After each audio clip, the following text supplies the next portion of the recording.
It's time for Oskaloosa Indians football on the No Coast Network. Brought to you by Bank Iowa, Mahaska Drug, William Penn University, Fairway, Raymond James Financial Services, Roxburt's Decorating Center, Oskaloosa Vision Center, Swim Sports Awards and Screen Printing, Hawkeye Real Estate, Cloud Valve Company, Robert Auld Investments, Mahaska, Kinetic Edge Physical Therapy, Penn Central Mall, Kelly Style Insurance, Oskaloosa Area Chamber and Development Group, Petrito Orthodontics, and Pella Printing. Oskaloosa Indians football starts now on the No Coast Network. It's time for Oskaloosa Indians football. Welcome in. We are live from the Lacey Recreation Complex Football Stadium here on a rainy and just yucky night of Southeast Iowa. And Emery Songer, alongside my partner in crime, Doug DeCock, the coach. Jay Harm's going to be joining us in a little bit. The Oskaloosa Indians on senior night in front of what probably will be a smaller crowd because of Mother Nature this evening, taking on the Chiefs from Keokuk, a team 0-6 on the season so far. Oskaloosa a big favorite, but Doug, that's not going to stop these kids from going out here trying to execute and get ready for a big matchup next week at Washington. Well, and you're exactly right, Emery. The key tonight is to execute and also to get better. Coach Jenkins puts out a little press release, and he said, it doesn't matter who we're playing. The goal is to get better. So it's rainy, it's windy. One thing it is not that it could be, it's not cold. So that makes it a little bit more bearable out here. It's currently not raining, so we'll have football tonight. And Keokuk comes to town to face the Indians, and they're winless on the season. And they'll be looking for their first win, but I don't think they're going to get it here tonight. Yeah, we talk about analytics and the spread. BCMoreRankings.com does a very good job of using analytics to, most of the time, properly and accurately predict what a result may be. And Oskaloosa is well over a 40-point favorite in this game. The biggest upset in the state of Iowa this year was a team that was about a 22-point favorite losing. So you're going to have to double that for Keokuk to pull off the upset here. But that doesn't mean Oskaloosa is not trying to come out here and play the best game that they can. They want to get as many guys in the rotation as possible. They have some guys that they're hoping to get back into action. We see Vincent Ramirez and Tucker Nunakoven dressed. I think a lot of that may have had to do with senior night, but they are going through the warm-ups and everything as if they may see the field, and they haven't played Nunakoven since week 1, and Ramirez broke his hip right after the CrossFit Games in the early portion of camp. So I wouldn't imagine to see those guys on the field tonight, but it's just a matter of trying to keep everybody else healthy, get out there, try to perform the best that they possibly can, and maybe work some of these other guys into spots. We see a lot of the backup defensive guys last week. It'd be nice to see those guys also come out there. We saw some good linebacker play, Snakenberg at cornerback. You just want to have as much depth as possible because you never know what you'll need later on this season. Yeah, good point. And, I mentioned to my kids when I was out there for senior night, I said, guys, we're late enough now. I said, one guy on that team can take you out, and that's the end of your career. So they're not planning on playing college football. So I said, keep your head on a swivel and play hard. It's easy to get lax in this situation in a game like this, and then you take a pop or you get rolled up, and boom, your season's done. We're getting late in the year now. They got to come out here and be sharp and be intense. I know it's hard, but they've got to find a way to do it. Next week is a huge ball game. We all know that, and they just need to get ready for that one also. Yeah, and we talked about it last week, was a similar situation, and they did come out and they executed and looked very good in doing so right from the start. As the official coin flip's happening right now, you're seeing that on your screen. They will reenact the result of all of this. It looks as though Keokuk has won the toss and probably will defer, but we'll get all that information just before kickoff. We are about 25 minutes or so away from the opening kick, and Keokuk and Oskaloosa are going to do the best that they can to get themselves prepared for what should be a rainy and slick night here in Oskaloosa. We'll take our first break. When we come back, we'll look at some of the intense numbers that these two teams are going to be bringing to the table, what Keokuk needs to do to try to limit Oskaloosa's offense, and what Oskaloosa is going to be looking to improve on from the last few weeks. That's all coming your way. It's Oskaloosa football against Keokuk right here on the No Coast Network. At Mahaska Drug in Oskaloosa, getting your prescription filled is easy. The large covered drive-thru and easy access to the front door is convenient, and the friendly staff is always ready to help you. With a variety of goods and home decor, Mahaska Drug is sure to have the perfect gift for any occasion. Have your favorite photos developed and framed at Mahaska Drug's framing counter and cherish your memories for years to come. It's all at Mahaska Drug in Oskaloosa, where they have been committed to a healthy community for over 20 years. Call 673-3439 or stop in today. Dreams start early, illustrated straight from the heart. Big or small, dreams take hard work to grow into reality. To bring your dreams to life, sometimes you need a little help.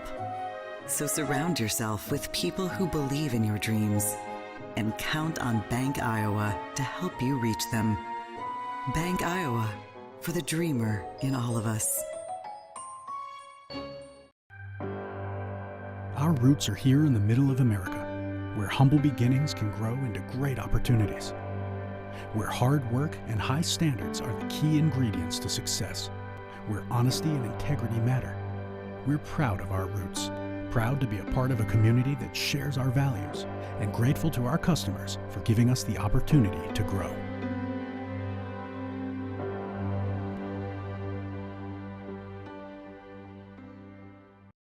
The student community at William Penn made an impression on me.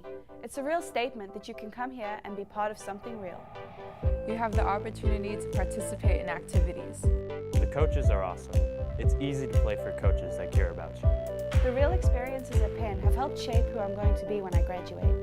I work harder because I want to be part of the conversation in class. I am a leader. I am a trailblazer. I'm proud to be a statesman. Kevin, meet your father. Kevin. Kevin. Kevin. Kevin. Kevin. Kevin. Kevin. Kevin. Kevin. Trusted advice for life. Kevin, how's your mom? Thank you. Life well planned. See what a Raymond James financial advisor can do for you.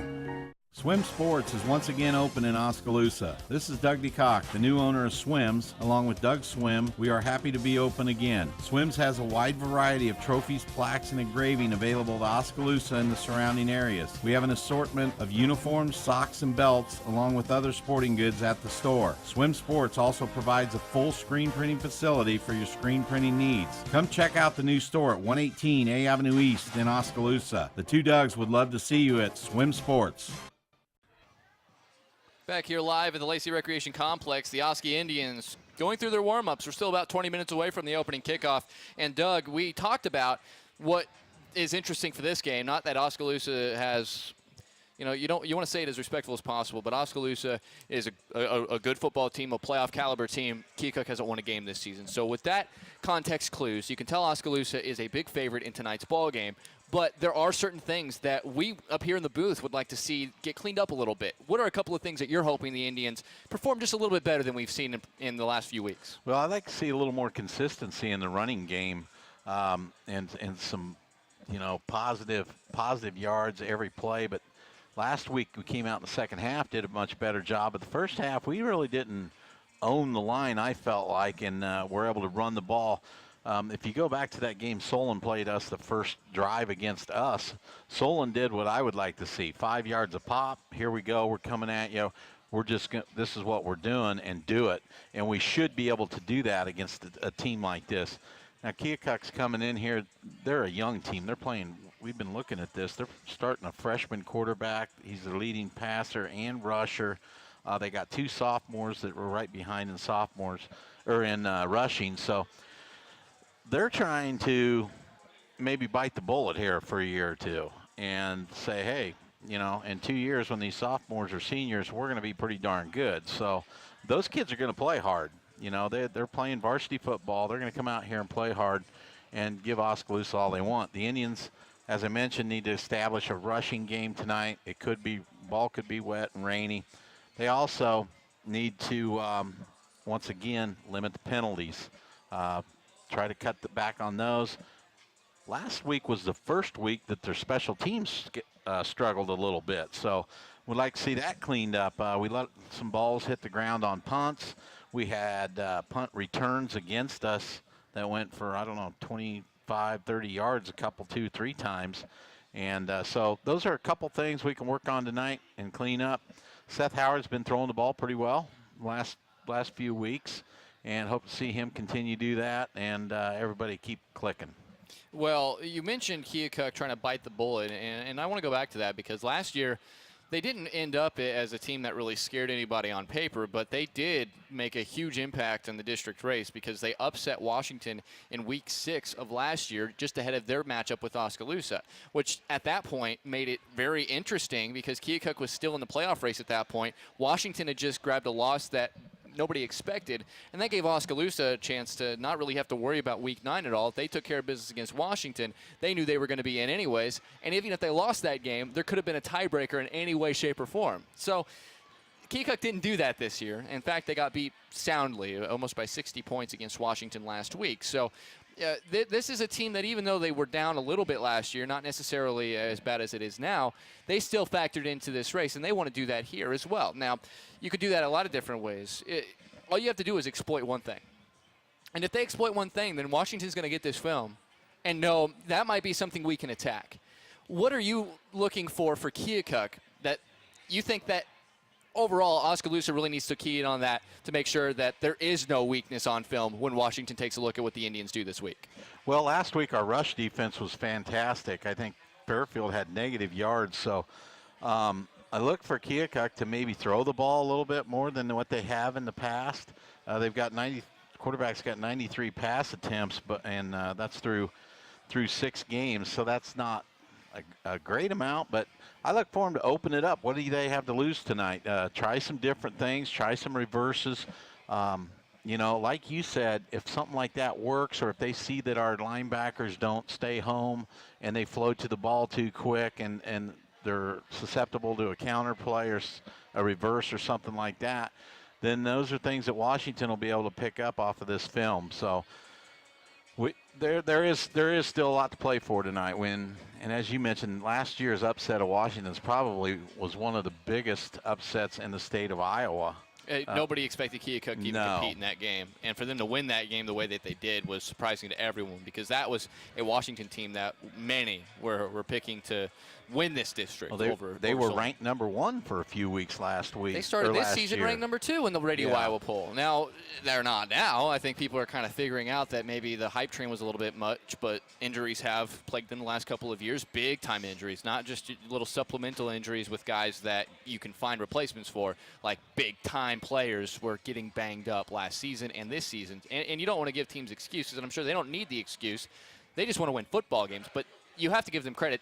Even though the injuries have plagued them this year, they have still looked stronger on their schedule this year than they did last year. And Oskaloosa cannot take anything for granted, even if they are a favorite going into Washington next week. Oh, no, that game's going to be about a picket probably on the BC Moore. Maybe Oskaloosa a slight favorite, but you're right. I think Washington's starting to play better and maybe gain confidence. They lost their quarterback early in the year, from what I've heard, to a broken arm.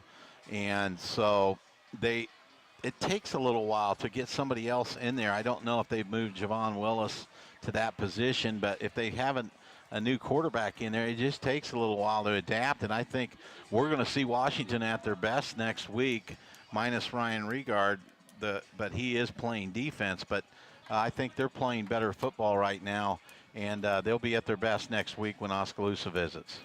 Again, Oskaloosa has business to take care of tonight, but it is senior night. You're out there parading around in a downpour, a monsoon, if you will, and you get to celebrate a couple of your boys Tanner and Keaton, who, of course, have been major players for Oskaloosa this year. And a lot of these seniors want, for even if it's a smaller crowd because of the weather tonight, go out on this field for the last time that we know of.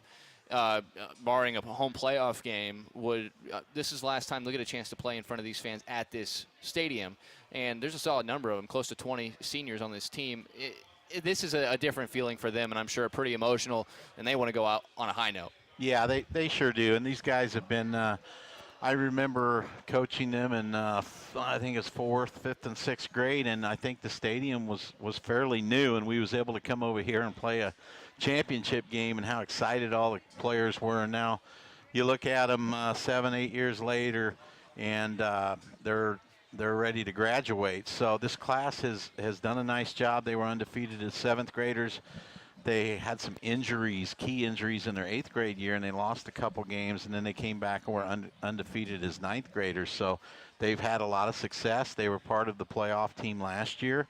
They would like to win and make the playoffs this year and maybe stamp themselves as one of the more successful classes in Oskaloosa football. That's one thing that we're looking for. By the way, while you were saying that, I was looking up what the early BC Moore line will be for next week, which obviously can change. It's 5 points right now. So anything within a score, you basically have to it is a pick 'em for the most part, and it should be very interesting. Oskaloosa would love to get great momentum moving tonight with their matchup against Keokuk. We'll go ahead and we'll take another break. When we come back, we'll look at more stats and get you set for what's going to be coming up tonight right here on the No Coast Network. At Kinetic Edge Physical Therapy, we're proud to keep the Oskaloosa Indians and their fans safe and feeling good on and off the field. Kinetic Edge Physical Therapy is the expert in injury care, orthopedics, and sports rehab, with a new facility in Oskaloosa, complete with an open gym area in addition to several private treatment rooms. If pain is bugging you, come see the experts at Kinetic Edge for a free injury screen. Find out more, including why the Oskaloosa Indians trust Kinetic Edge, at kineticedgept.com. Hawkeye Real Estate is your one-stop source for everything real estate in Mahaska County and the surrounding area. Whether commercial, residential, or acreages, we've got you covered with the area's largest pool of real estate professionals, full-time support staff, and property management services. With over $19 million in sales volume for 2016, Hawkeye continues to be Oskaloosa's leading real estate office. Discover what thousands already know. When it's time to make a move, get the Hawkeye Edge. If your savings and investments are sitting on the bench instead of meeting your goals, call Time Out to examine your investment lineup. Your game plan should include getting some investment advice from an experienced investment professional. I'm Bob Auld of Robert Auld Investments, an investment advisor with over 20 years of experience in Oskaloosa and southern Iowa. I would like to assist you with your investment strategies. Call 673-9448 or toll free at 1-800-444-ALD. Providing high-quality professional eye care with a truly caring staff is what Oskaloosa Vision Center has been doing for more than 30 years. With our state-of-the-art equipment, we can provide comprehensive eye exams, prescription glasses, and contact lenses, as well as medical care like eye infection and disease treatment, emergency eye care, and pre- and post-operative aid. Newborn to adult, we have the experience to meet all your eye care needs. Oskaloosa Vision Center. Come see us today. Clow Valve Company of Oskaloosa is very proud of all area students involved in any school activities. They know that being involved takes dedication and hard work put forth by each student. Clow Valve Company reminds you to support our area students in the various activities that they're involved in. School activities are important in molding young people into healthy, successful adults, as they are an important part of a good community. Congratulations to all area students from Clow Valve Company in Oskaloosa. Experience the Bruxvort's difference. We aim to provide you with the best value and better service than can be found anywhere else. After 36 years, we're still as committed to our customers and our community as the day we first opened our doors. Please stop in and give us a chance to prove how important our customers are to us.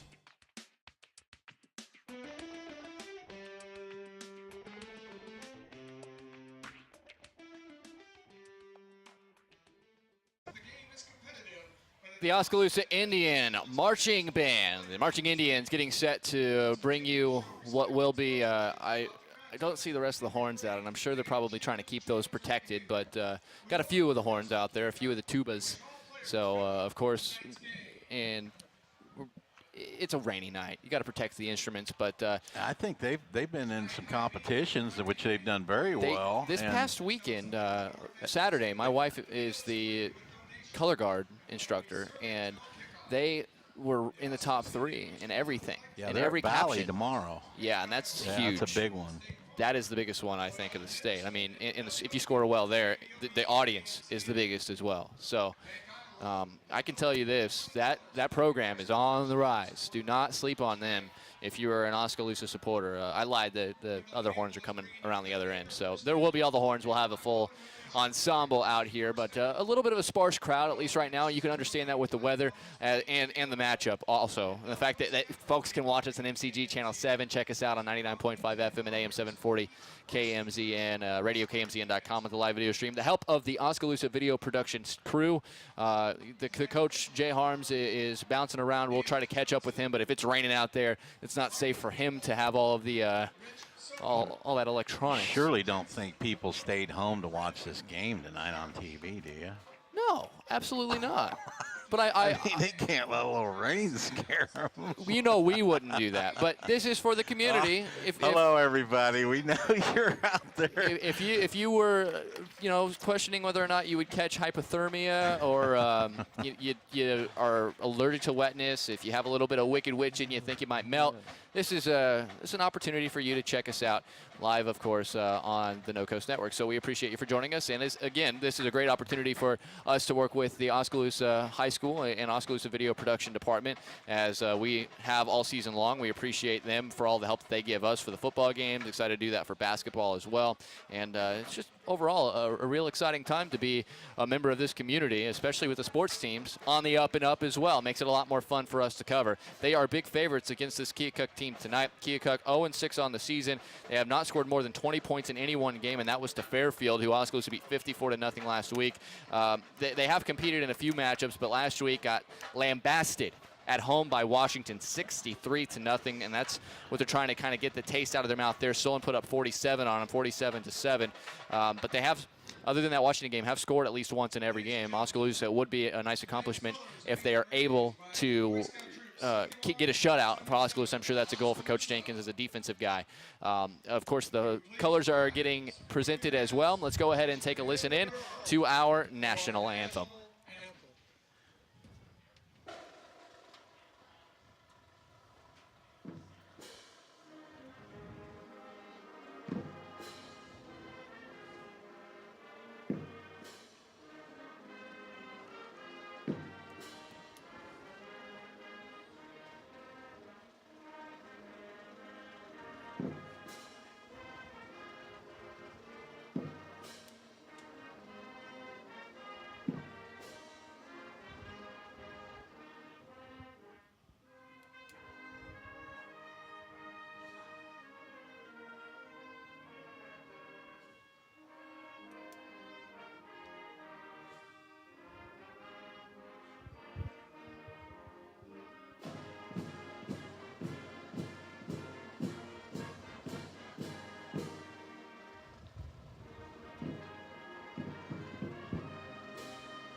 Our national anthem here live at the Oskaloosa High School for football. It's not at the high school, it's at the high school football game as on Wisconsin being played by the Indians. The crowd that is on hand enjoying the experience. All the cheerleaders dance team, they are in ponchos as the Indians come flying out of the tunnel, and they're getting set for their home matchup on senior night against the Chiefs of Keokuk. It's just me. Keokuk doesn't have a lot of guys here tonight.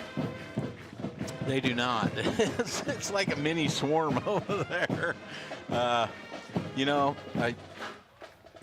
They're gonna do their best. They're young. They probably got a little spunk to them, and Oskaloosa needs to come out just like they did last week and take the game to them and make sure they know who's the boss here early tonight.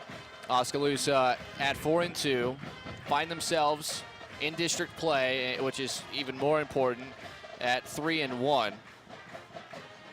They have one loss in district play, chalk up a playoff berth unless there's some screwy three-way tie. If Solon gets beat by somebody else, it would require a little bit more than that, though, because I think Solon's played everybody that they need to make that the case. It would be interesting to see if there is a third team who could get into the mix. It's basically going to come down to that Washington-Oski game next week, barring West Burlington Notre Dame pulling an upset on Washington tonight or Oskaloosa being upset here by Keokuk. Well, there is another important number, and it's 17. Yes. And, if you want to follow that, you can just say it's 17-0 Keokuk right now and start, because we need to win this game by 17. They do take 2 wild cards in Iowa State high school playoff football, so if you win we did win 5 district games by 17 points, which is a max that you can get, we would be in the hunt even if we lost last week for one of those at-large bids for the playoffs. And that's interesting because if you win all of your games that you win by 17 plus, and even if you lose the 2 by 17 plus, there is a chance that you can get in. You're at least allowing yourself the opportunity. Unfortunately, if you have another district that finds themselves in a position in which, as you see the captains on the field and the deferment of the coin toss by Keokuk and Oskaloosa will receive the opening kick. What is interesting, Doug, is the fact that you have, for a season, Doug, you have yourself a situation where you can lock in on 2 or 3 games that are really going to be the playoff deciders on your schedule. And if you lose one of those by less than 17 and you win the rest of them, you have given yourself a big leg up on the competition, because there are some districts in the state of Iowa that are going to be a little bit more competitive. That 3rd place team hung with the 2nd place team and the 1st place team and still destroyed everybody below them. That's what the wild card is for, and that's why the 17-point rule exists.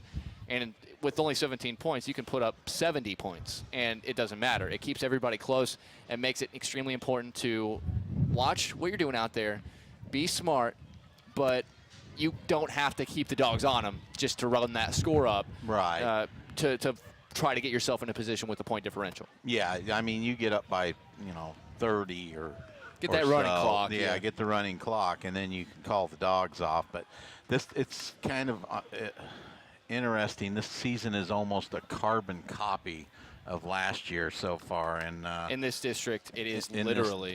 It's just outside of Keokuk and Washington. Well, even Oskaloosa's season is every week is about exactly like last year. And the games went the same way. Yeah, they did.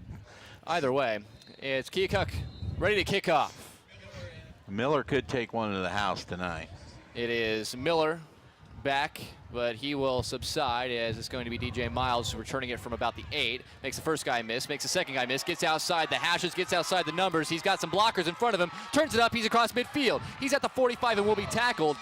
And a big return by DJ Miles. You talked about Miller trying to bring one back. If it wasn't for Braylon Martinez making a stop at the 42-yard line, Miles might have taken one to the house. Yeah, and we've got pink flags tonight in honor of Breast Cancer Awareness Month. That's why I did not see that. It was hard to see that flag there, but it looks like we got to hold it about the 38-yard line. So right off the bat, Oskaloosa's whistled for a penalty, and that was one of the things I mentioned in the pregame that we hope to see, clean up a little bit. We had a couple weeks there where we played pretty well, but penalties have been a problem all year long. We haven't checked in yet with the coach down on the sideline, Coach Jay Harms. Coach, you are on the sideline. What's the weather like down there? Well, kind of gusty, guys, that wind about 13, 15 mile an hour out of the south-southeast, so that could play a little bit into this ball game tonight. Yeah, we'll be checking in with you. Try to stay dry down there. Yeah, so far so good. First snap to Howard is just going to be a draw up the middle after the block in the back call. He's got plenty of space, turns it up, makes a man miss. He's across midfield. He's off to the races. Inside the 20, inside the 10. Touchdown, Oskaloosa on the first play from scrimmage. Chalk it up 72 yards for Howard. Nice run by Seth Howard. He went right up the gut, broke a couple tackles right at about 5 yards. And I think it was fairly evident there you were seeing a case of men versus boys. We mentioned that Keokuk has a lot of young players, and Seth was able to just run right through there and outrun him. Made a nice move, his last move to dodge the last tackle and take it to the house. Unbelievable start. They almost had a kick return taken back as Blom. The extra point is good. Right off the bat, a big kick return. It's called back on a illegal block in the back. First play from scrimmage, 72 yards for Seth Howard on the run. Oski will kick off after this quick break, leading 7-0 here on the No Coast Network. You built a castle so that the prince and princess can live happily ever after. You brought the sunshine to shine upon the whole family's future. But when the sun hides behind the clouds, State Farm can help. We put the life back in life insurance to protect your family's finances, not only in the future, but today. Call your State Farm agent Kelly Style in Oskaloosa today. Well, how about that for a start? Oskaloosa, DJ Miles, close to a 50-yard return that was called back because of a penalty. And then on the first play from scrimmage, penalty, no penalty, who cares? Seth Howard on a QB draw right up the gut, made a few guys miss and ran 72 yards for the touchdown. Blom's extra point makes it 7-0, 22 seconds into the game. Yeah, I was going to mention that the wind is at their back here in the first quarter, and you might see them air it out a little bit, but so much for that. One play, one touchdown. And Blom's kickoff with the wind at his back, you would imagine touchback. And after a touchbackless game last week, despite having a ton of kickoffs, weather a little bit more conducive for that. Coach, you're down there on the sideline. I want to know, what's the guys down there like? I know it's tough to get up for a game like this, but they did so last week. What are they like down there atmospherically here this week? Well, I think that's a big key right there, what we just saw that first play. I think that kind of got them going a little bit, and they know they're going to have some fun out here tonight. And, you know, Doug, I watched a lot of games at Community Stadium. You played a lot of games there, and, of course, after about 6-7 games, all you were playing was mud.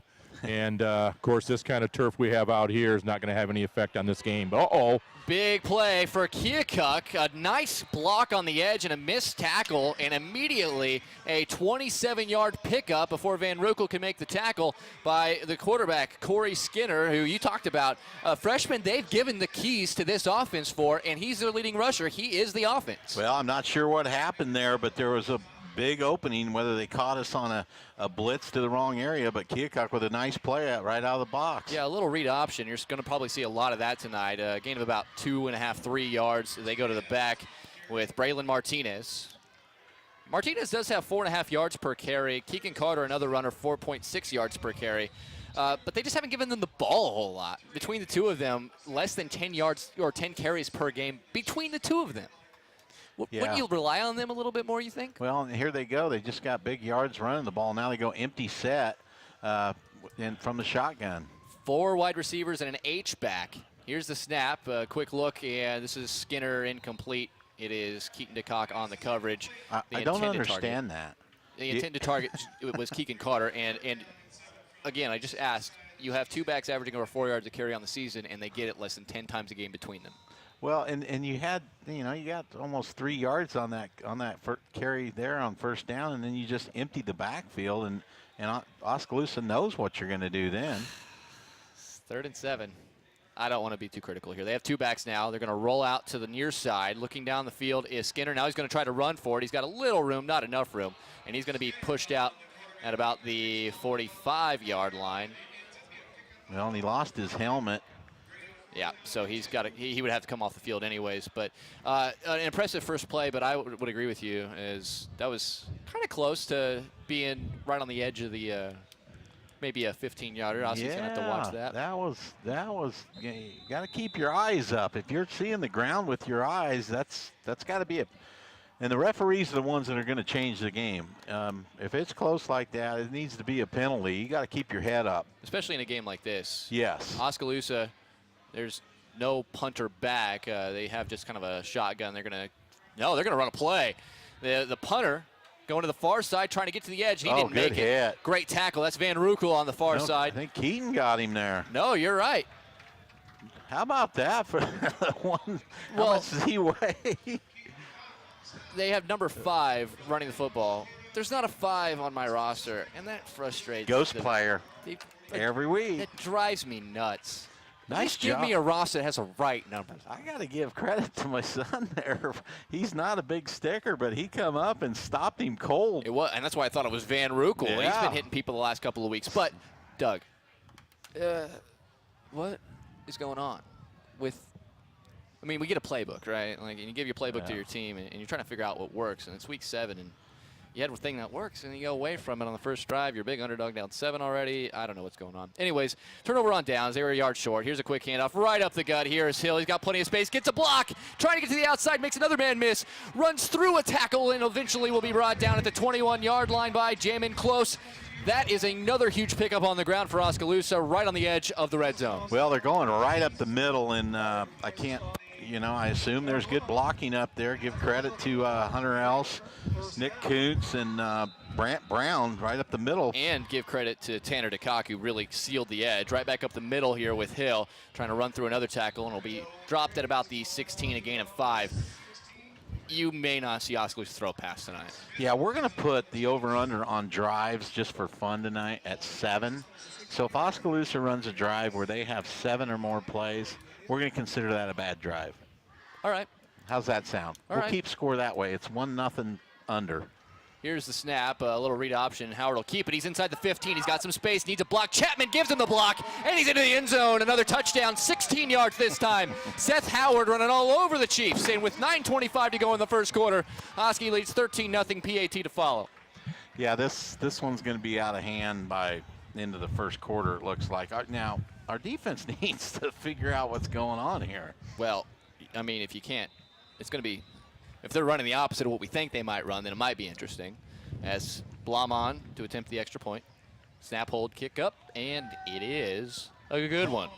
14-0, Oskaloosa. We're not even 3 minutes yet into this one. 9:25 left first quarter. Indians up 2 touchdowns. We'll take a quick break and be back with the kickoff after this on the No Coast Network. Iowa Works, Southern Iowa, Mahaska County Agricultural and Rural Development Group, and the Iowa National Guard will be hosting a job fair. This event will provide networking opportunities for community members with employers to explore jobs, internships, and other career opportunities. This job fair is in honor of Veterans Day and will be held on November 9th from 4 to 6 p.m. at the Penn Central Mall in Oskaloosa. For more information, contact Deanne DeGroot at 641-672-2591 or email mcard@mahaskacounty.org.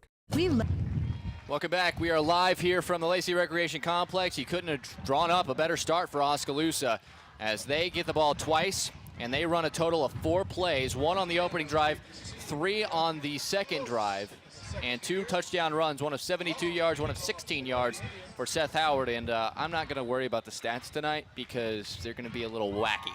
Yeah, it's going to be an odd night today. 14-0, Oskaloosa the lead, 9:25 left still in the first quarter, and here is a low line drive kick all the way through the back of the end zone. Aaron Blom trying to get back on the right track with those touchbacks. Coach, down there on the sideline you talked about having fun, but what do the coaches need to do to keep these guys engaged in this one? Well, I think kind of what you guys talked about. If you want to go by that 17-point, we're still trailing 17-14. So we got something to still keep, grinding and playing for. And yeah, great start. It's going to be a long night for Keokuk, and we're just going to, I think, blow this out early. But let's just keep playing hard. And so far, we look really good. Yeah, there's an encroachment call. I think the ears are pinned back. Is that a good way to put it? Yeah, Tanner was trying to time that, and he obviously didn't time it, and he went too far. So 5-yard penalty on Oskaloosa there. 3 wide receivers to the far side, 4 in the game. Ooh. And that's what we're talking about. Blake Van Veldhuizen probably wasn't even touched. Ouch. And absolutely destroys the back. Braylon Martinez in the backfield. And Braylon is not very big. What's he weigh? 125. 5'7", 125. That is not fair. Uh-oh.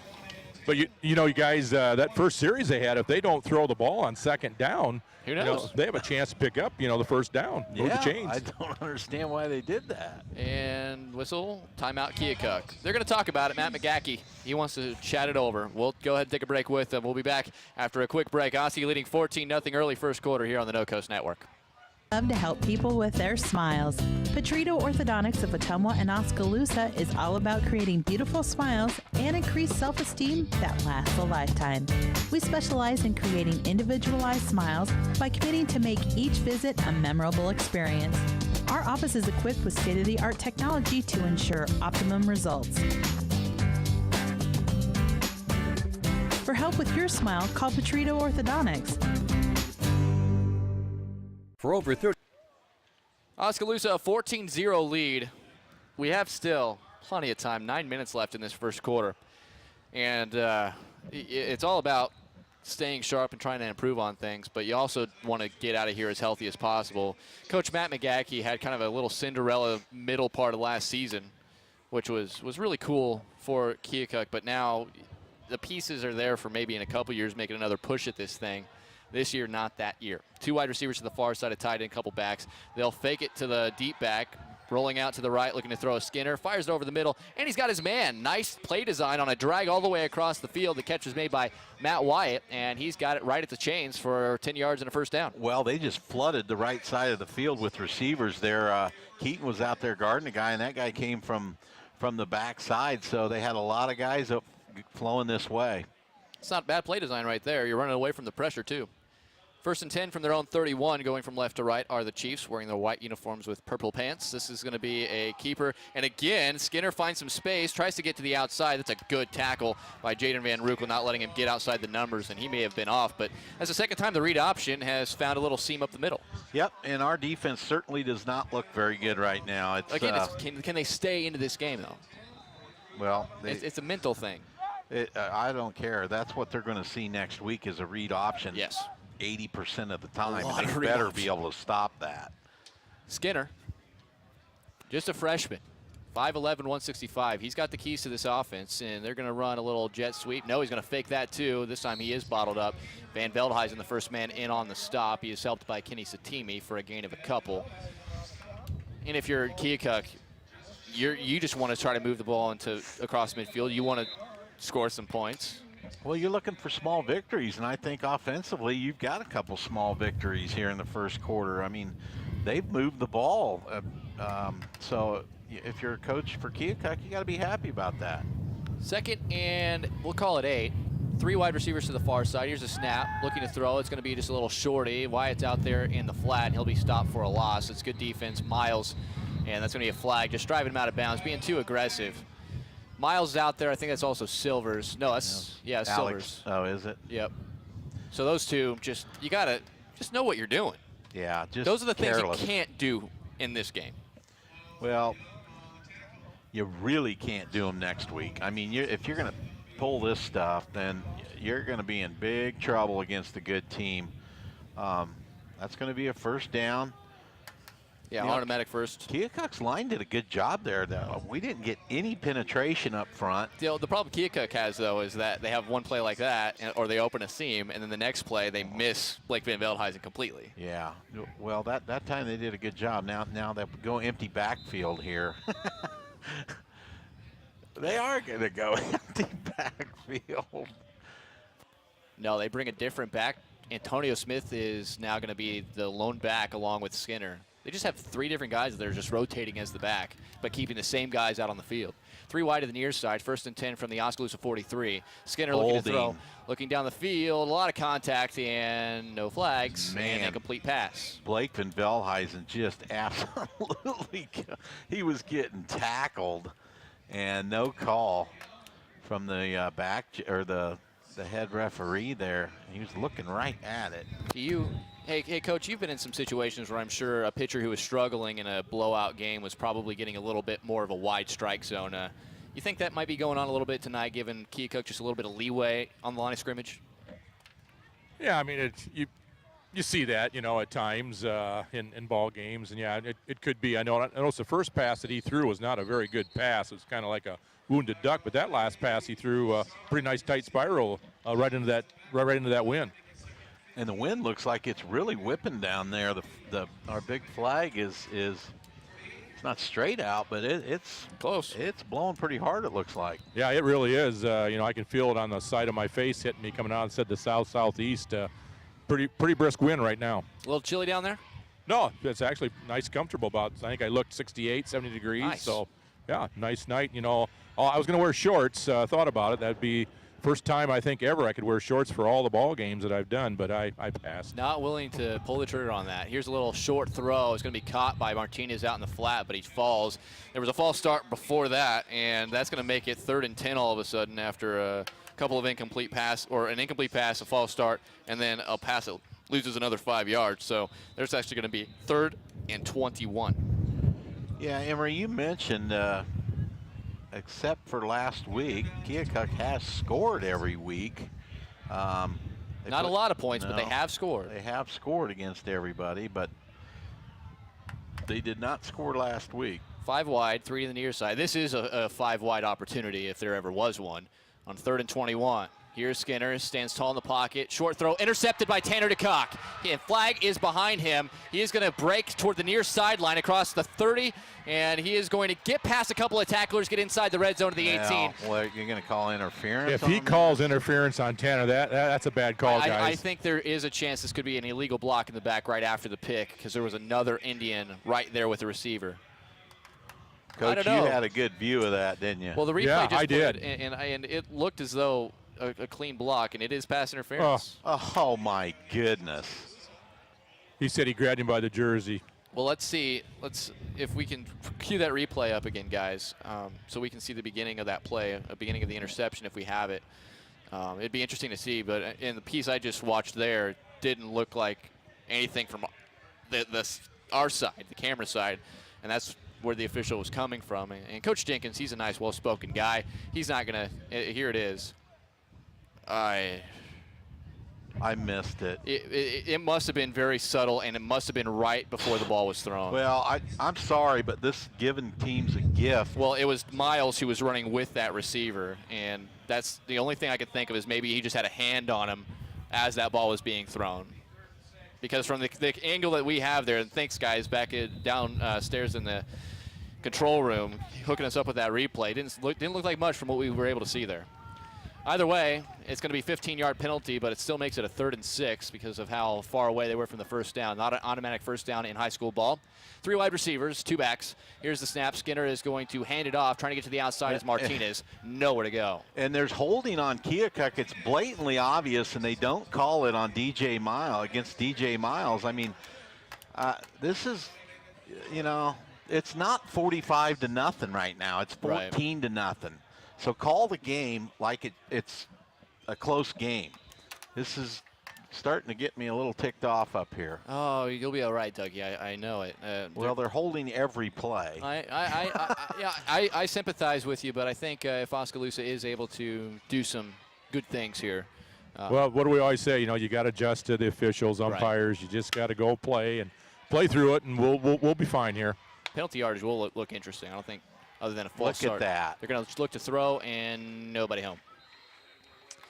So they go for it on 4th down, and I'm just guessing they're going for it on 4th down here, Doug, mainly because they don't want to punt it to the wind. They don't feel like they can gain a whole lot of field position. Might as well give themselves a chance to make it. Yeah. Well, yeah, they're not. Yeah. Yeah, if you punt it into that wind, you're going to get about a 5-yard punt. I was watching Blake come off, and he went to the official and said, they're wrapping their arms around. They are too. They're literally wrapping their arms around him. I mean, I don't know. I look for Oskaloosa to air one out here. Take maybe a big shot. Really? Yeah, why not? Oh, we'll see. You 1st and 10 at your back. From their own. Going to mark it at their own 39. Tyler Miller in there. 4 wide receivers, 2 to each side. It's going to be a handoff to Hill up the gut. Good penetration this time, and in on the stop. A couple of Chiefs, Tristan O'Connor, and it appeared as though he was joined back there with Austin Tibbetts, one of the few seniors on the squad out there for the Chiefs. See, that's a 1-yard gain. I mean, that to me, to get held to 1 yard is not good. Against a team like this, you need to get at least 2 or 3 yards. You are a real coach. 4.5 to go here, first quarter. Oski up 14-0. It's going to be a jet sweep to Miller, trying to get to the outside. Second level blockers trying to get up there, but great pursuit that time by another senior, Antonio Smith, able to go from his weak side linebacker spot, and he was following him all the way across the field and made a nice open field tackle. Yeah, nice play. I like the play offensively, getting Tyler, trying to get him in a little bit of space here. So if that tackle's not made, he may be gone. Brings up a 3rd and fairly long for Oskaloosa. So give Keokuk some credit tonight. They are playing hard, and they're hanging in there on defense right now in this series. 3:55 left. 3rd and 7 here from their own 42 for Oskaloosa. 4 wide receivers. The snap. Howard looking to throw for the first time. Steps up in the pocket. Throws off his back foot. And it's caught with one hand. My. It's caught by Jared Cruz with one hand. He stuck the left paw out there. He juggled it. And it's a touchdown for the Indians. He just about let him too much, but the big fundamental gets his paw out there. We saw him make a one-handed interception last week, and he makes another one. That was an awkward throw. I thought Howard was going to try to run for it because he had plenty of space, but Cruz, as you see here, kind of leaks behind the defense. You couldn't see on the replay the catch, but the important thing, the safety or the corner who was guarding him saw Howard step up, bit. Cruz kept running his route, was wide open, and then just stuck that left hand out there, kind of bounced off it a little bit, was able to reel her in, and Blom's extra point is good. 3:40 to go first quarter. Oski has a 21-0 lead. We are going to take a quick break, come back with the kickoff right after this. Nice start for the Indians on the No Coast Network. For years, Pella Printing has been leading the way in the print industry with quality equipment, modern facilities, and skilled staff. The Pella approach combines old-world craftsmanship with today's cutting-edge technology to provide brilliant printed products at a value price. They take the time to understand clients' needs from design to pre-press to printing and delivery to build lasting relationships with their customers. Whether you need personalized graduation announcements, oversized posters and banners, marketing materials, or stationery, Pella Printing offers a broad assortment of quality printed products done with speed and precision. Pella Printing, where technology and craftsmanship meet. Oskaloosa 21, Keokuk nothing. We expected Oskaloosa to be a big favorite in this game, expected them to come out and execute, but they look strong here in this first quarter. 3:40 left still in the first quarter, and a 21-0 lead as Blom set to kick off with a nice wind at his back. Coach, you got a different angle from that catch from what we saw, but obviously the respect that they have for Howard's running ability set him to be open, and another huge play for the Indians. Yeah, I just able to see the big hand go up, and just kind of boom, there it was. Looked like one of Odell's catches. Odell's a monster. I will say that as another touchback here for Blom. When you have a guy like Cruz that's kind of been added to the mix, because he missed 3 or 4 games offensively. He just played defense for a couple of weeks as he was trying to get healthy again. It's so important to have a tall target like that because Cole Henry looks every bit the part of a potential #1 wide receiver, but you need a tall guy to kind of take some safety help away from that side of the field so you can at least have one guy that would be open, and that's what happened there on man coverage. The man who was guarding Cruz just kind of got lost because Howard was scrambling in the pocket.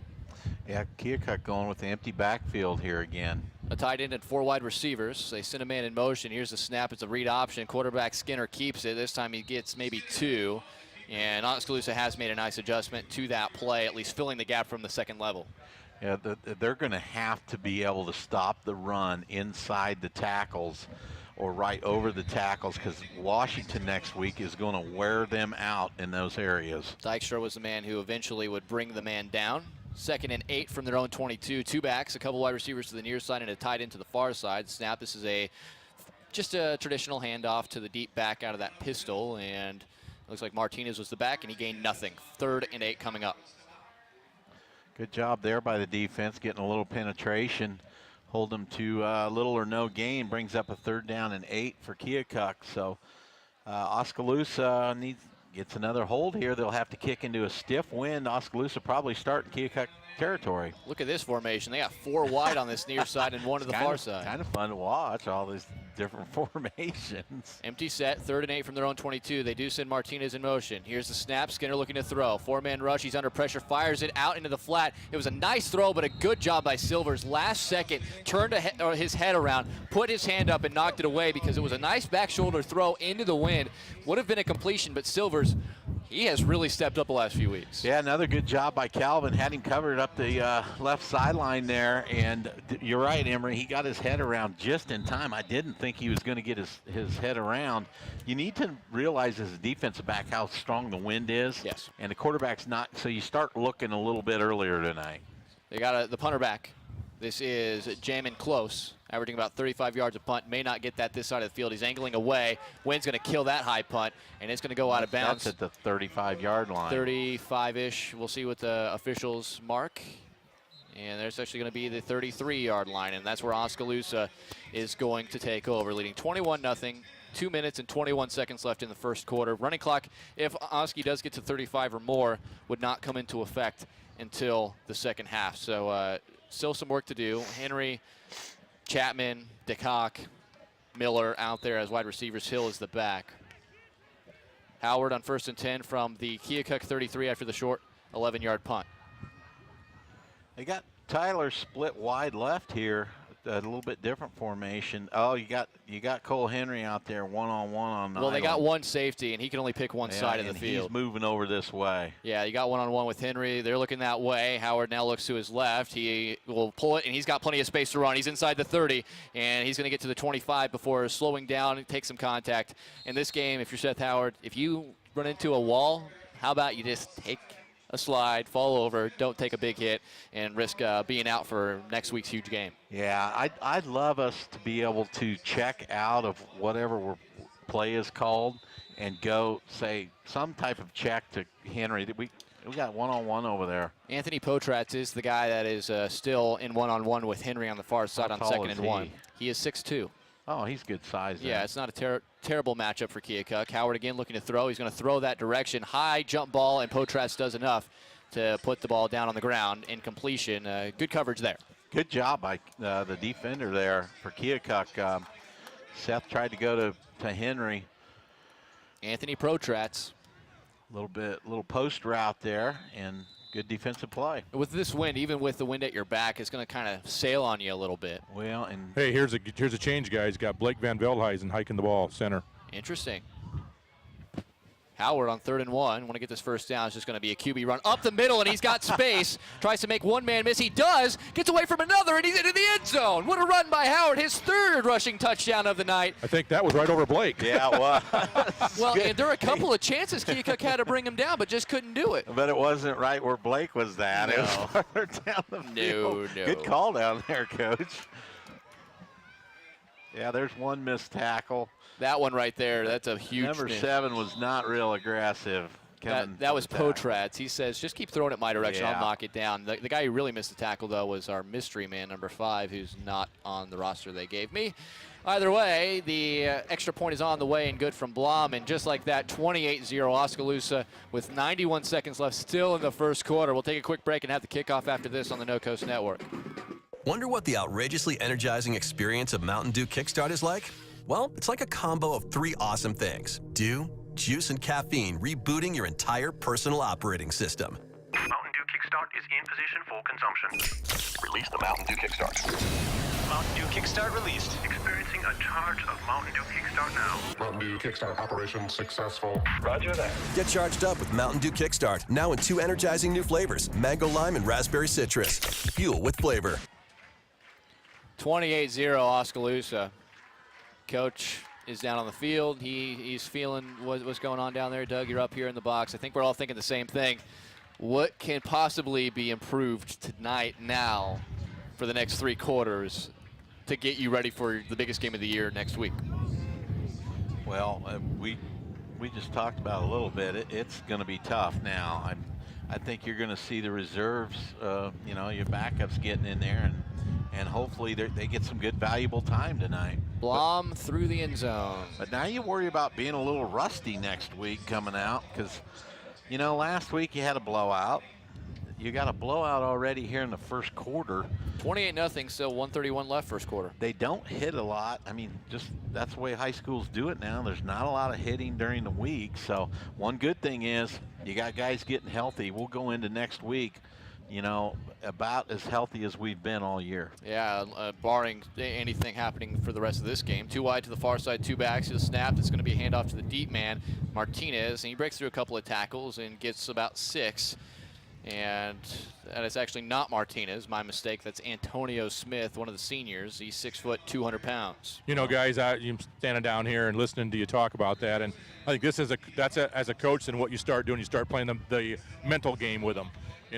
Believing that we've now in our 7th week, 8th week of the season, the reps that we've done, we know what we're supposed to do, and just a matter of believing that you can go out there and beat Washington next week.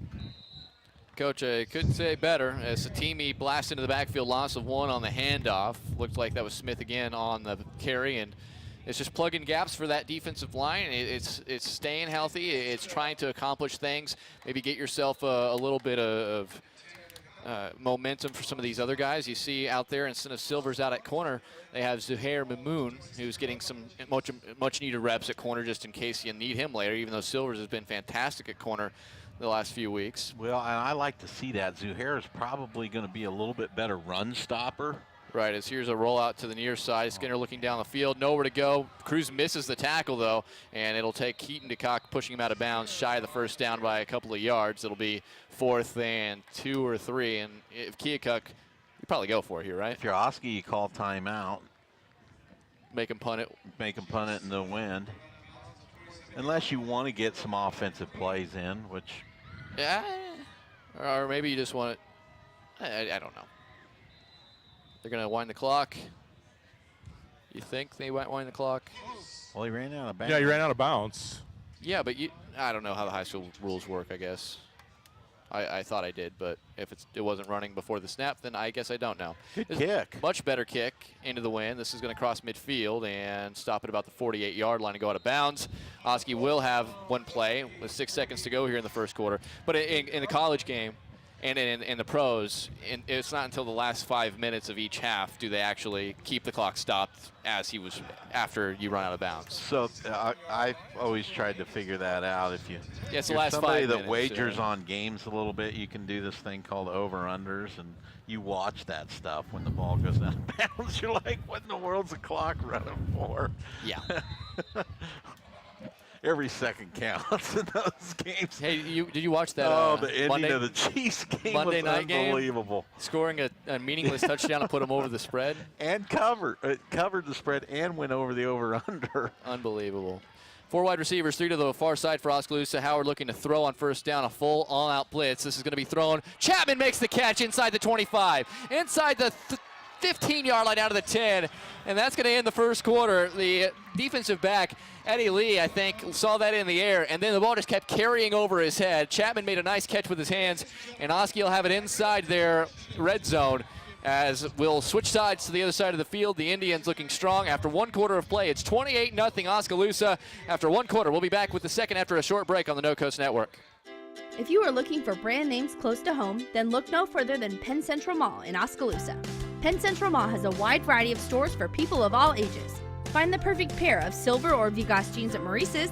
Get a pair of Oakley sunglasses from the smiling staff at Eye Care Partners. Cozy up with Ashley Furniture from Gilworth Furniture.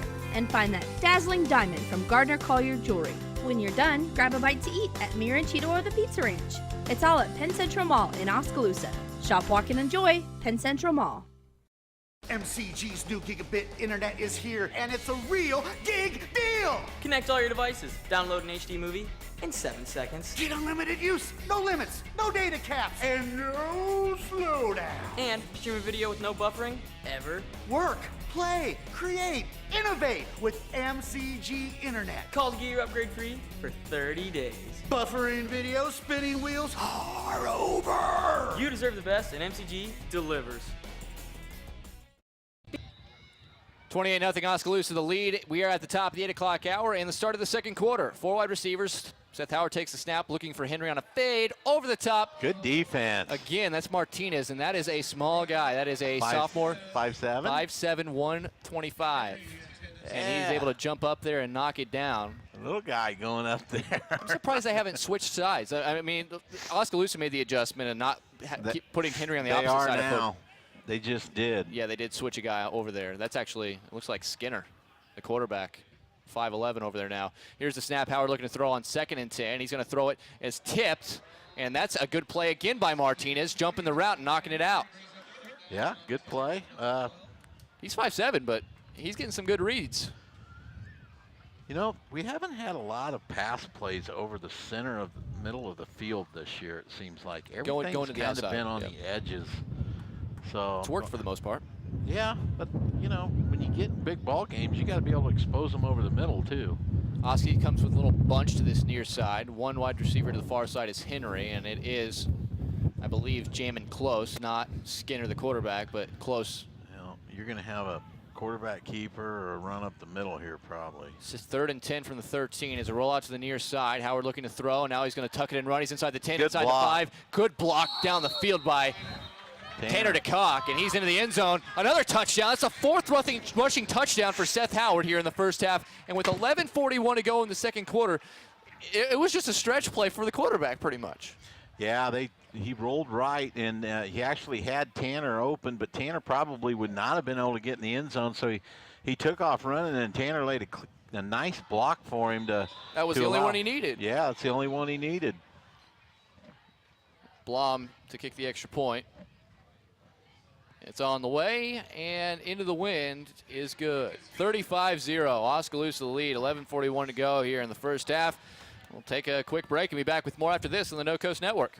Beers and Bigs, tasty food, great beer, and a good cause. You're invited to a fundraiser for Big Brothers Big Sisters of Mahaska County on Saturday, October 7th. Enjoy 4 delicious courses expertly prepared by On the Green. Each course comes paired with the bold flavor of a local no-coast brew. Beers and Bigs, happy hour starts at 6 p.m. Dinner served at 7. Call for reservations for Saturday, October 7th, and help us start a Big Brothers Big Sisters in Mahaska County.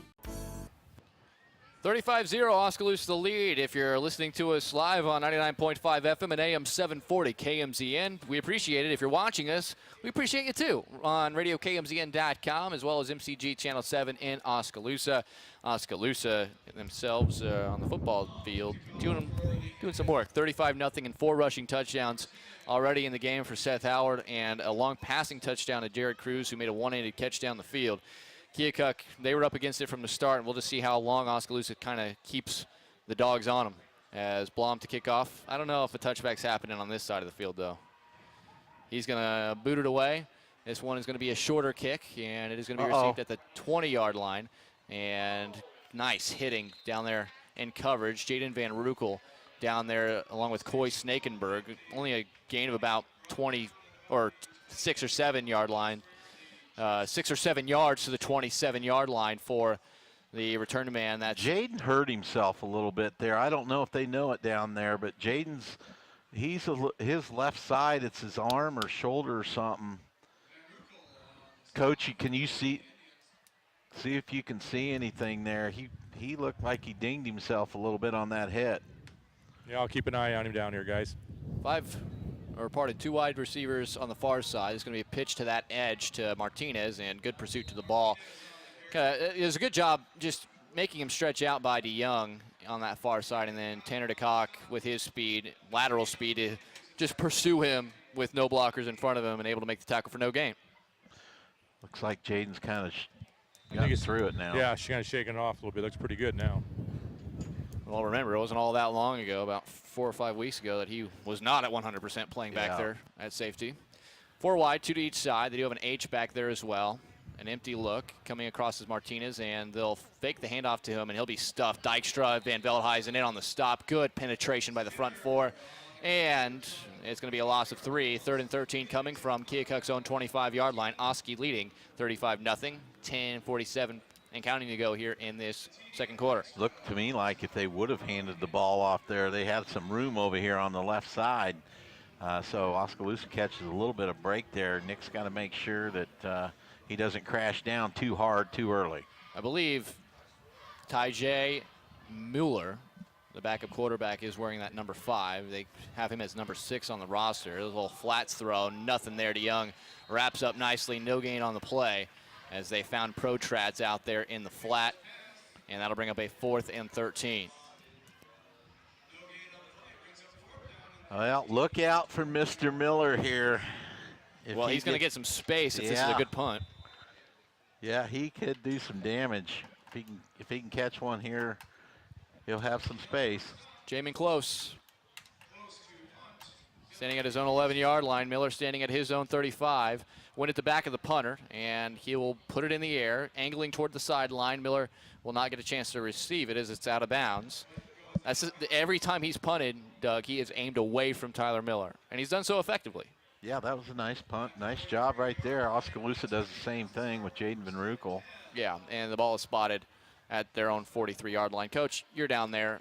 Energy level, is there still a good energy level about this team now, knowing they're up 35-0 still with 10 minutes left in this second quarter? Well, not as much as we saw in that first quarter, guys, where we got those first 3 touchdowns or so. But, I mean, let's see what we do this possession here with 9:39 to go here in the second quarter. Well, Cole Henry's going to play quarterback for a while, and you would expect to see more positions kind of adjust as Henry takes a snap looking to throw. The lefty fires a little high. Chapman somehow nearly reeled that in with one hand. Maybe if it's dry, he might pull that down. That literally would have been an Odell catch. Yeah, and that ball probably sailed on him, thrown right into the wind there. Yeah, it's really whipping up down here, guys. Just look at the flag. You got to really drive it down with your, to your front foot and drive the ball in there, they call that. 4 wide. The snap was a low one, and Henry's just going to run with it. He's going to be across midfield. He's got some more space. He's going to get inside the 45, down to the 44, pick up a 13, and he'll move the chains. 1st and 10 Indians. Nice run by Cole Henry there. He's been effective as a runner after catches this year. He even though he's 6'7", 6'8", he's still a very, very good runner. He's a tough runner. They're going to empty the set out with 3 wide receivers to the near side, 2 to the far side on 1st and 10.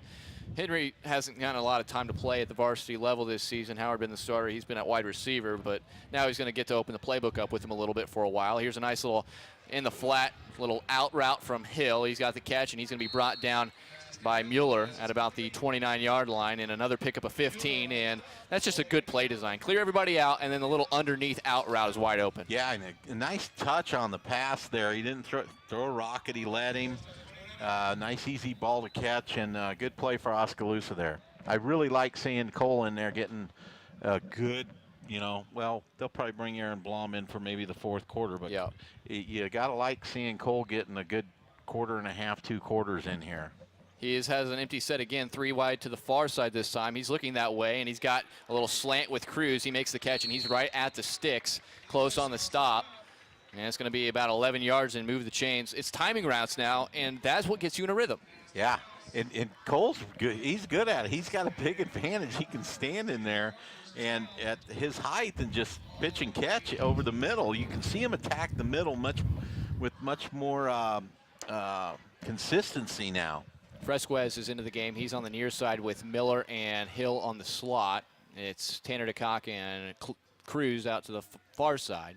And a double clutch, throwing to the end zone, wide open, and making the catch is Hill for a touchdown. Catch. The wind held that thing up. There were three Indians and only 2 white jerseys in the area. Henry clutched the first time and then threw it. He saw his man there. It looked like he might have overshot him, but like you said, the wind kind of knocked that one down and kept it in there. As you see on the replay, he saw it immediately, but then held in there, threw it up, and it was caught by Hill. Miller wasn't even looking at it, but you can see Mueller over there just kind of like, where is the help? I can't be on both of these guys. It was a nice catch by Casey Hill. That was not an easy catch. Yeah, and the extra point good from Blom. 42-0, 8:06 to go. We'll take another quick break. Oskaloosa rolling here on the No Coast Network. At Mahaska Drug in Oskaloosa, getting your prescription filled is easy. The large covered drive-thru and easy access to the front door is convenient, and the friendly staff is always ready to help you. With a variety of goods and home decor, Mahaska Drug is sure to have the perfect gift for any occasion. Have your favorite photos developed and framed at Mahaska Drug's framing counter, and cherish your memories for years to come.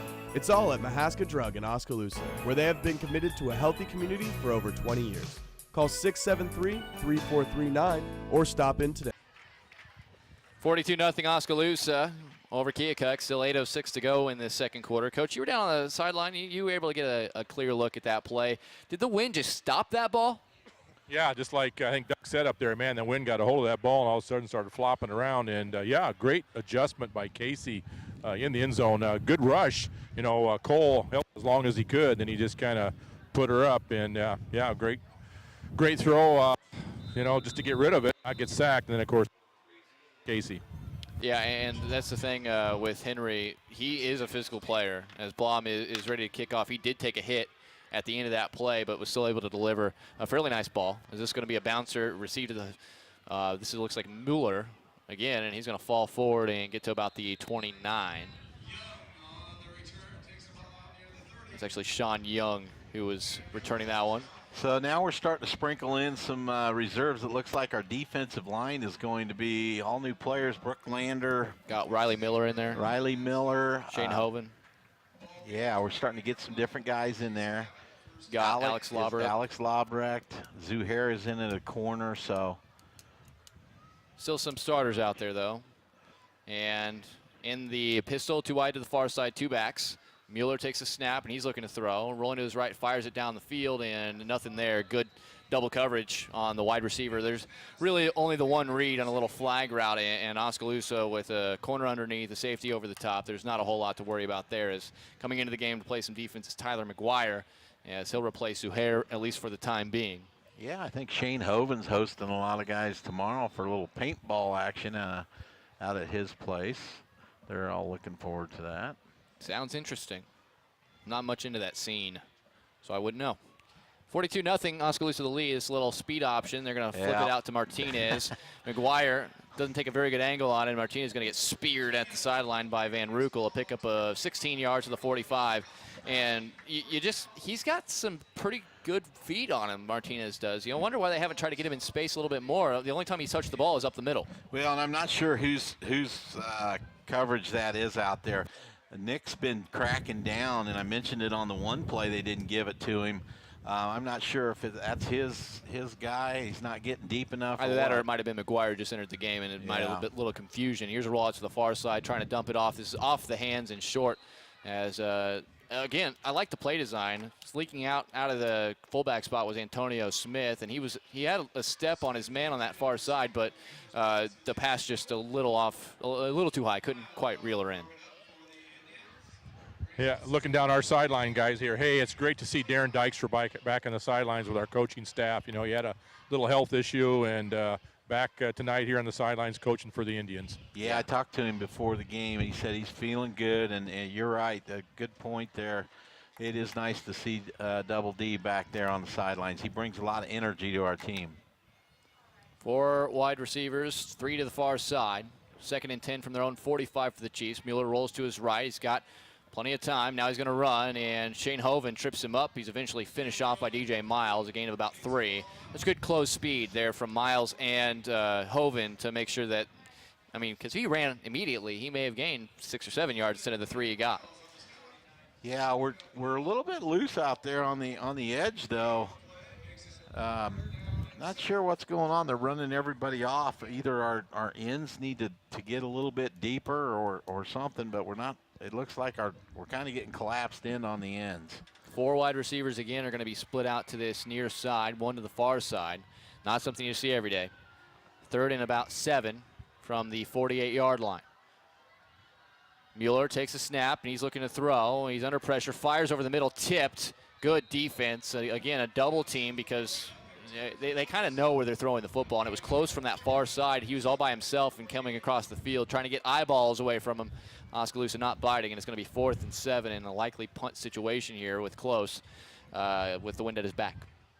42-0 Oskaloosa the lead, and if you're an Indian supporter, this is great to see. It's just a matter of staying healthy, getting out of here, and feeling like you accomplished something in terms of improvement. There are some substitutions happening, so you'd think this is a punt situation, and Close now will drop back, standing at his own 35-yard line.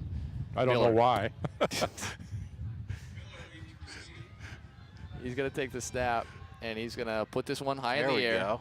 And that's going to be beyond Miller and roll through the end zone. Hey, that's going to look good on the stat sheet, a 52-yard punt. Yeah, and that one was in the air a long ways. Yeah, he probably got 50 in the air with the wind at his back. So, Coach, you're down there on the sideline, and I've been asking you about the atmosphere, the weather, what's going on here. But if you're coaching, you've coached in situations like this, your girls go up big early. What are things that you're hoping the Indians are looking at and trying to accomplish here, up 6 touchdowns with still 2.5 quarters left to play? Well, I think, again, we'll see what happens at halftime. We come out, start that second half because we got the ball to start the game. But, yeah, this is where a situation where you'd like to have them keep playing. You want them to keep playing hard. But as a coach, it's hard to keep them in that mental, frame that, yeah, we're up 42-0. It could be even more here before the half to want to go out and just, keep pounding it at them. Here is Miller. He breaks the first couple of tackles and makes a nice little jump cut. He's trying to get away from that last guy, but it does gain 10 yards and a first down. That was a nice job on the tackle by Tristan O'Connor, a freshman. Just kind of with one hand grabbed onto his jersey and pulled him back to him. Well, and I think one thing about a game like this, and this is why Pella and the Solons and some of these teams are good year in and year out, is they get their reserves at least a good quarter of play in. And that's good experience for some of these guys. We saw the replay. Antonio Smith was actually the man who grabbed him by the side of the shirt, and he's going to get it again, trying to go off left guard this time. Good job reading that and making the tackle by Matt Wyatt. And it'll be no gain really on the play. 2nd and 10 coming up for Oskaloosa at their own 32. The receivers on the near side is Fresquez and Dylan Van Leuven. On the far side, they have Dykstra in the slot, and it looks as though they have Cody Gunn out there wide with Henry, the quarterback, and Tyler Miller, the running back. So that is a different group of receivers. High snap. Henry's got to go back and retrieve it. He'll pick it up, and he's going to be looking to try to make a play out of it. He's going to throw it, and it's nearly picked and then almost caught by Dykstra. That's a big break, though. Yeah, and in a 42-0 game, I don't think Henry's going to be told too much about that. In a close game, though, just following the football. Well, the snap wasn't that bad. I don't. Maybe he wasn't ready? Hunter puts some pretty good sauce on it when he's snapping it back there. Yeah, when Noah was doing it, it had a little arc to it. Yeah, I think Cole just was a little bit lax there, getting ready for the ball. 3rd and 10. Henry steps into a throw and fires over the middle, nothing there. And with 5:25 to go in this second quarter, Oskaloosa, for the first time in the game, will have a 4th down situation. So the fumble snap helped make that happen, and it'll be Jaden Van Rukel punting into the wind. I don't think Oskaloosa, execution-wise, will look at that drive as a success. When you're up 6 touchdowns, you're going to kind of do some different things with some different personnel, and that's kind of what we're seeing. And they don't have enough players on the field. They're missing 2 players right now. And this is like when a coach gets a little frustrated, you know, and you start getting a little sloppy, even though you're up 42-0. They still a short one player. No, they're good. They are? Yep. 2, 4, 5, 6. They got 10 players. Oh, I didn't see the one all the way over there. Here's an angled punt from Van Rukel. You called it, Doug. He was going to angle as well, and he is able to get it out of bounds. They'll mark it at the 47-yard line in Oskaloosa territory where the Chiefs will take over. But, Coach, you were about to say something before that play. That drive, you talked about frustration. How frustrated will the coaching staff get with 3 and out in that situation? Well, not necessarily 3 and out, but, you know, then we didn't have a guy on the field for the punt and things like that where you're not in the game now. And that's where you want to stay sharp. And as, you know, Doug had mentioned earlier, you know, that's maybe like where your Pella and your Solons, you know, that they stay on it, you know, all the time. So a situation where we just gotta stay in this game now and keep battling. It's even though the game's out of control already, we just got to keep playing. Ty J. Mueller, sophomore, taking the snaps, handoff to Martinez up the middle, gain of a couple. They're still sticking to their guns. They're trying to do different things. Is checking in for Oskaloosa is Hunter Mason along the line as Dykstra will now come out. Silvers is back out there at a corner along with Van Rukel at safety, DeYoung still out at another corner. A couple of new linebackers in there too, don't we, guys? Yeah, Newman's in there for the first time. They've rolled Keaton up to... He's playing much more of a traditional linebacker spot right now, is Keaton. Here's the snap. Mueller again is going to hand it off, and Martinez again is going to try the A-gap. Not much there again. This one going to be actually no gain on the play. Multiple Indians on the stop. Looked like the first man in there was Tyson Brucklander. He'll come off the field. So now 3rd and 7 for Keokuk from the Oskaloosa 44. And this is good also. I'm not sure if the JV has a game this week. They didn't have a freshman game before this. Yeah, and I don't think that they don't play Keokuk. I know that. Right. In JV, so get some guys some good work tonight. Mueller drops back, looking to throw over the middle, and he had Wyatt for a moment, but a big hit. And that was Keaton. Oh, nice play by Keaton there to knock it away. Making a big hit at the point of the catch, and that makes it an incomplete pass. 4th and 7 coming up, and it doesn't make much sense to go for it if you're Keokuk down 6 touchdowns, but you never know. Pretty nice ball he thrown over the middle there. It looked like he was going to make on time the play. too. Yeah. You're looking for anything positive if you're Keokuk at this point, down 42-0 with 4 minutes to go here in the second quarter. Miller back to receive, close. We'll try to pooch it and angle it. Brant. And then it's going to be a flag. Running into the kicker would be 5. Roughing the kicker would be a 15 and a first down. Might be a 15. He had his leg up in the air when he went through him. It's just the 5-yard variety. Okay. So that would. They should go for it now. It's only going to be 4th and short. Right, and the punt angle only went out at the 22-yard line. They're trying different things with close, with the angle, and some of them have been good, but he kicked it through the end zone the last time, overcorrected this time, and he's trying to get it inside the 20-yard line. He didn't accomplish that, so at least you'll have a re-punt. Or maybe go for it, I would think. I'd go for it here, yep. Well, Close is still looking as if he's going to punt this. Well, they bring Big Biscuit in. We got Big Biscuit coming in, so we got a little beef over there. And Keokuk, they're just going to call timeout. They're probably going to go for it out of this timeout. We'll go ahead and take a quick break. 42-0 Oskaloosa. 4th down coming up for Keokuk when we return here on the No Coast Network. Dreams start early, illustrated straight from the heart. Big or small, dreams take hard work to grow into reality. To bring your dreams to life, sometimes you need a little help. So surround yourself with people who believe in your dreams and count on Bank Iowa to help you reach them. Bank Iowa, for the dreamer in all of us. Oskaloosa will look for a defensive stop on what will be 4th and 2. We expect Keokuk to go for it here after calling a timeout. And there's still about 4 minutes left here in this second quarter. The clock currently showing the time left on the timeout. And indeed, the offense is out there. They'll have a couple of wide receivers to the far side, 2 backs, and Ty Mueller, I should say, is your quarterback. Try to get to the edge here. Run right. The pistol. Oh, Blake. And Big Biscuit coming right through the line of scrimmage. Maybe he just wants more defensive reps. Well, 2 penalties gives Keokuk a first down there. And that will put it at the 34-yard line. So it was a running into the kicker on the punt, and then an offsides unevaded to the cornerback for the left end. Blake Van Veldhuizen 1st and 10 now for the Chiefs. 3 wide to the near side. Here's the snap. Mueller looking to throw. He's going to step into one, looking to that far Alex. side. Yes, there it is. He ties the school record with that one. And he's looking to the far side. He's got a blocker. He's across the 35. And oh, no. Turns it up.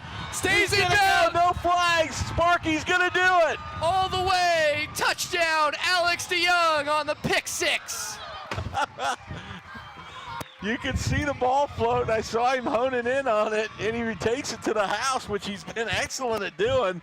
What a way to tie the school record. Congratulations, Alex DeYoung.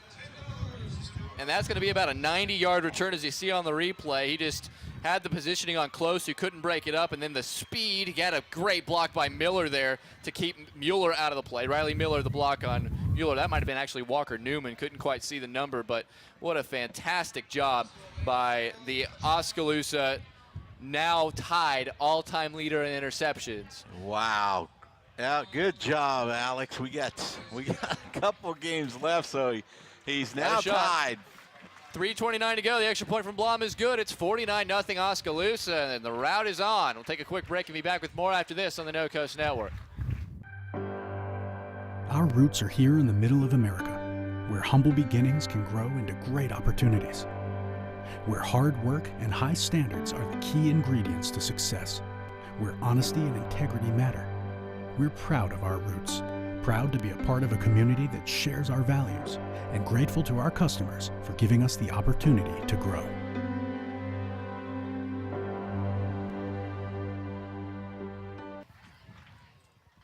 Three minutes, 29 seconds left in just the second quarter, and Oskaloosa's already put up 7 scores. The offense did 6 of them, 4 of them rushing touchdowns by Seth Howard. Now, a 90-yard touchdown on a interception return by Sparky. Alex DeYoung, he has tied the career interception record for Oskaloosa, having a couple of huge years here, last year and this year. They keep picking on him. That throw just kind of fluttered, hung up in the air. He was able to make a play on it and take it all the way back the other way for a big-time interception return for a touchdown. The extra point from Blom, 49-0. And it keeps getting worse. Yeah, I'm going to check in here and see interception returns. You keep doing that. He's got the record book to double check on some things. It's going to be a high kick in the air, a short kick. It'll bounce. Whoop. Martinez Whoa. slips, picks it up at the 2-yard line, and he's got nowhere to go, but a flag's going to come down as well. And this is likely going to give Keokuk the ball inside their own 10-yard line if the penalty will go half the distance to the goal. Those pink flags. Those are kind of cool. Hard to see sometimes, though. It looks like, yeah, we definitely got a block in the back on Cade Snakenberg on the point of the tackle. So it'll be half the distance from there. So Alex has just tied Rick Quarton with 13 interceptions for a career, and Rick did that in 1962 to 1964. So been around a while. That record has been around for a long time. So congratulations. Is yards returned with an interception, most yards returned with an interception in one game. We had 90 on that one. Did they give him 90? That would be second in the record book behind the speedster Doug DeCock with 97-yard return. Don't believe it. Mueller, a good read option. He's got some space to the outside.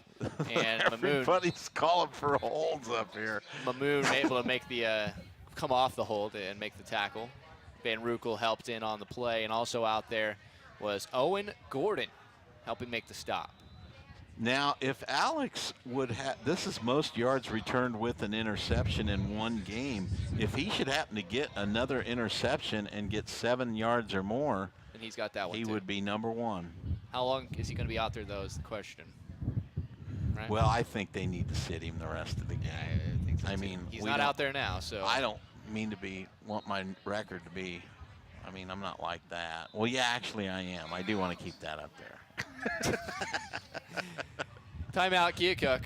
And we'll go ahead and just keep it here. We're taking a lot of breaks, so I'm making an executive decision. We're not taking a break. So how did your 97-yard interception return go? Well, we were playing Centerville, and when was this? 1951? This was in 1983. It was homecoming, actually, and they were driving, and I got it deep in our territory, and I don't think I really even had to make anybody miss. It was kind of a flat route out in the flats, and I just jumped it, cut in front of it, and off to the you races. had nothing but green in front of you? Yep, back in the day when I could actually move a little bit. I still don't believe that. So I think it's a conspiracy. We won that game 64-6. I'm pretty sure that was homecoming. It's looking like it might be close to that again, like a kind of score. In one of these games, 49-0, 2:39 to go after Keokuk called a timeout at 2nd and 4. Got a little misdirection going on here. Martinez to the far side, Miles running with him, and he's going to be able to make the stop along with Van Rukel.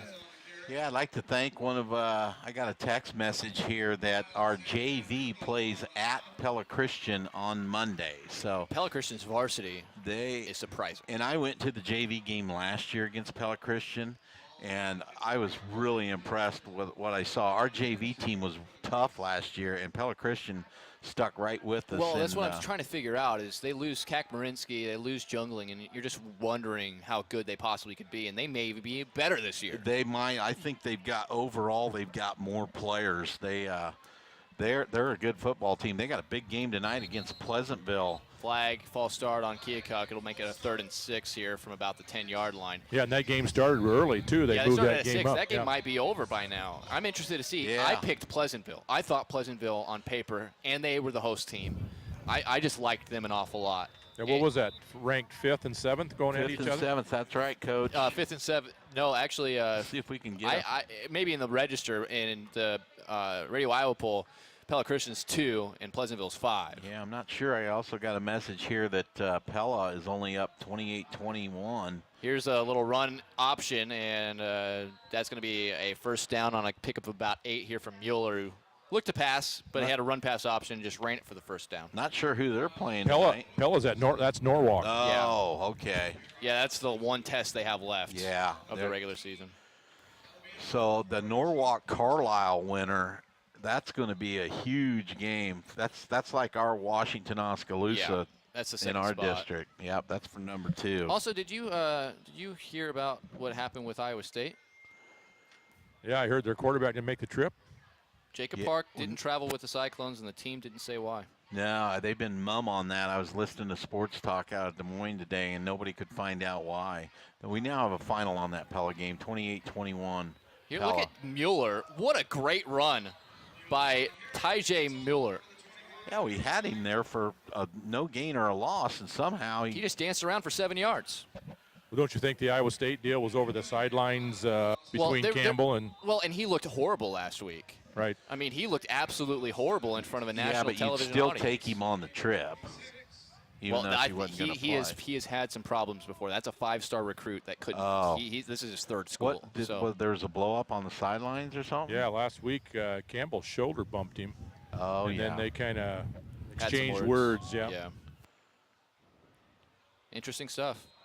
And whistles. Yeah, it's kind of easy. Play of game. It's easy when things are going good, but all of a sudden things get a little bit rough. You find out the true character of some people, and you know, he's had an excellent first 3 games, and it's been struggle city since then. Pella Christian, it looks like that game is potentially a final, at least it's late in the fourth quarter. Pella Christian 17, Pleasantville 14. Wow, what a game. I got 7 minutes left in that. Bond Blythe sending me that update. Appreciate that. Little flat throw, and Wyatt drops it and then is hit and knocked down by Newman. So it'll be 3rd and about 8. So great run by Mueller. Then the penalty sets up with the incompletion here, a situation where it's 3rd and 8 again, as this game is now inside of a minute. 30 seconds actually on the clock here in the second quarter. Oski leading 49-0. That Iowa State thing is interesting. Yeah, that's good. That is going to be a so story. is Lanning going to play both ways? No. Probably, what's his name? Zeb Nolan, the one they had, didn't they? Nolan's the guy I think they're going to start, but they haven't named a starter yet. As here's a little run off left tackle for Smith, and he gets to the 25. That'll bring up 4th and 4 here. Yeah, they have 2 guys that could start that nobody's ever heard of. Yeah, excellent job there by Zuhair Mamoon on shedding the blocker and getting in on the play there. For those of you, there is a lot of baseball today who are baseball fans. Earlier, It's halftime, by the way. For our radio audience, I need to say that it is halftime, 49-0. But what do we got for baseball right now? Baseball right now. Earlier today, Houston defeated Boston 8-2. The Astros lead 2-0 in the series. Currently a dandy in Cleveland. The Yankees and the Tribe are tied at 8 in the top of the 11th with 2 outs. The Cubbies lead Washington 2-0 in the top of the 7th. And later tonight, Arizona and the Dodgers. Let's go ahead and we'll talk about that in a little bit. But let's go down to the field and down to the track for another giveaway. We want to thank you all for coming out and sharing our excitement of presenting Mr. Parker with a $1,000 check here this evening for the Oskaloosa Community Schools. In addition to that, our sports editor, Jim Grease, is going to draw a ticket from the raffle tickets you got as you came in the front gate. And we'll have a couple of minutes for that winner to come down and claim their prize. We've got an iPad mini and an Oski Gear goodie bag. Got it? That one? Let me read it to you. Our winning ticket numbers 352 3346.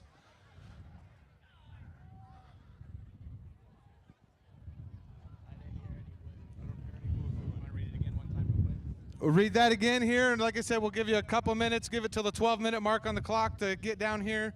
352 3346. If you've got that ticket, give us a wave if you're up there so we know that you're going to be headed down.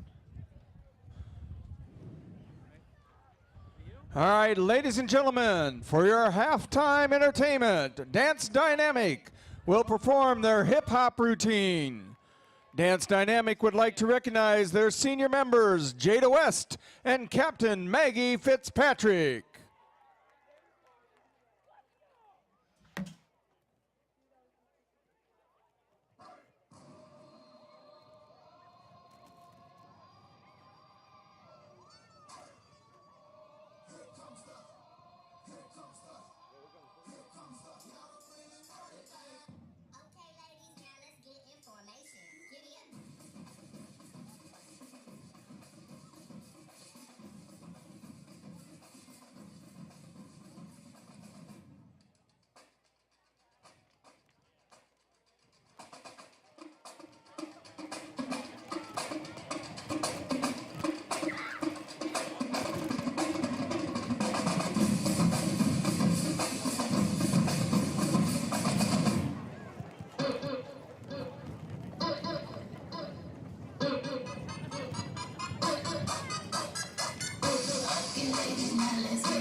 Ladies and gentlemen, Dance Dynamics. Dynamics, a fantastic performance as always. Always great halftime entertainment, and we're going to keep it right here. Once again at halftime, it's 49-0. Oskaloosa just dominant so far in this one. The band, the Oskaloosa Marching Indians, going to come out here for their halftime show. We're in the thick of marching band season. They have continued to improve. What has been fantastic as the seniors are being introduced here as well. But what a fantastic performance they had at their band competition on Saturday last week. They're at Valley Fest this Saturday, which is, for a lot of kids, their biggest date, the biggest crowd that they're going to be able to see and perform in front of, and they'll look to get an impressive score there as well. So let's go ahead and tune in. The PA, Jeff Akers, is going to be talking about these kids, talking about the show, and then let's go ahead and take a listen in to the Oskaloosa Marching Indians and their show for the 2017 season. Ethan Tabbert, Paul Ginnivan, Sydney Katko, Audrey Chambers, Courtney Van Holzen, and Zoe Verbeek. Ladies and gentlemen, those are your seniors.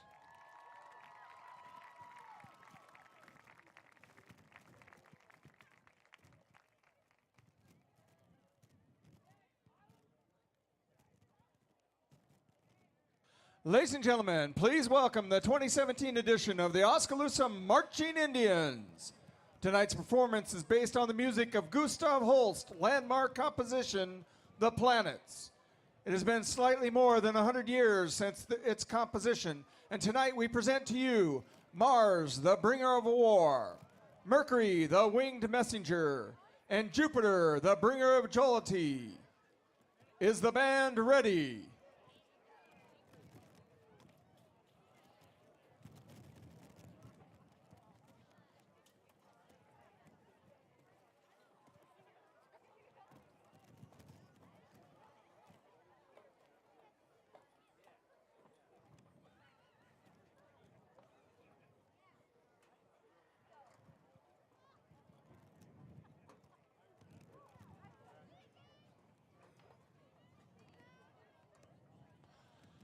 Marching Indians, the field is yours for our halftime performance.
Let's hear it for the Oskaloosa Marching Indians. The Marching Indians are under the direction of Rich Oskaloosa Marching Indians, what a fantastic band. And great show. It's the first time the home crowd has been able to see this show as a whole. And we're, as mentioned, in the absolute thick of marching band season there at Valley Fest tomorrow, which a lot of people consider the big date on the calendar because you play in front of a huge crowd. You get scored by some of the best judges around the Midwest. And, of course, you're seeing pretty much all of the best bands from not only around Iowa, but there are also a few imports from other states as well that play at Valley Fest. So that's where they are tomorrow, and a fantastic show by them here in this one. We'll go ahead and take a short break. When we come back, we'll have the second half. Oskaloosa 49, Keokuk nothing in a blowout here on the No Coast Network. The student community at William Penn made an impression on me. It's a real statement that you can come here and be part of something real. You have the opportunity to participate in activities. The coaches are awesome. It's easy to play for coaches that care about you. The real experiences at Penn have helped shape who I'm going to be when I graduate. I work harder because I want to be part of the conversation in class. I am a leader. I am a trailblazer. I'm proud to be a statesman.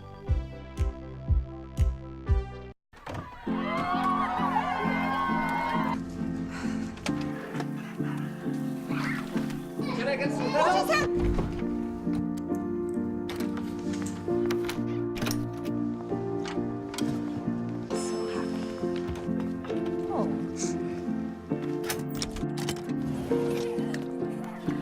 Whatever they went through together. Welcome, guys. Life well planned. See what a Raymond James financial advisor can do for you. Swims.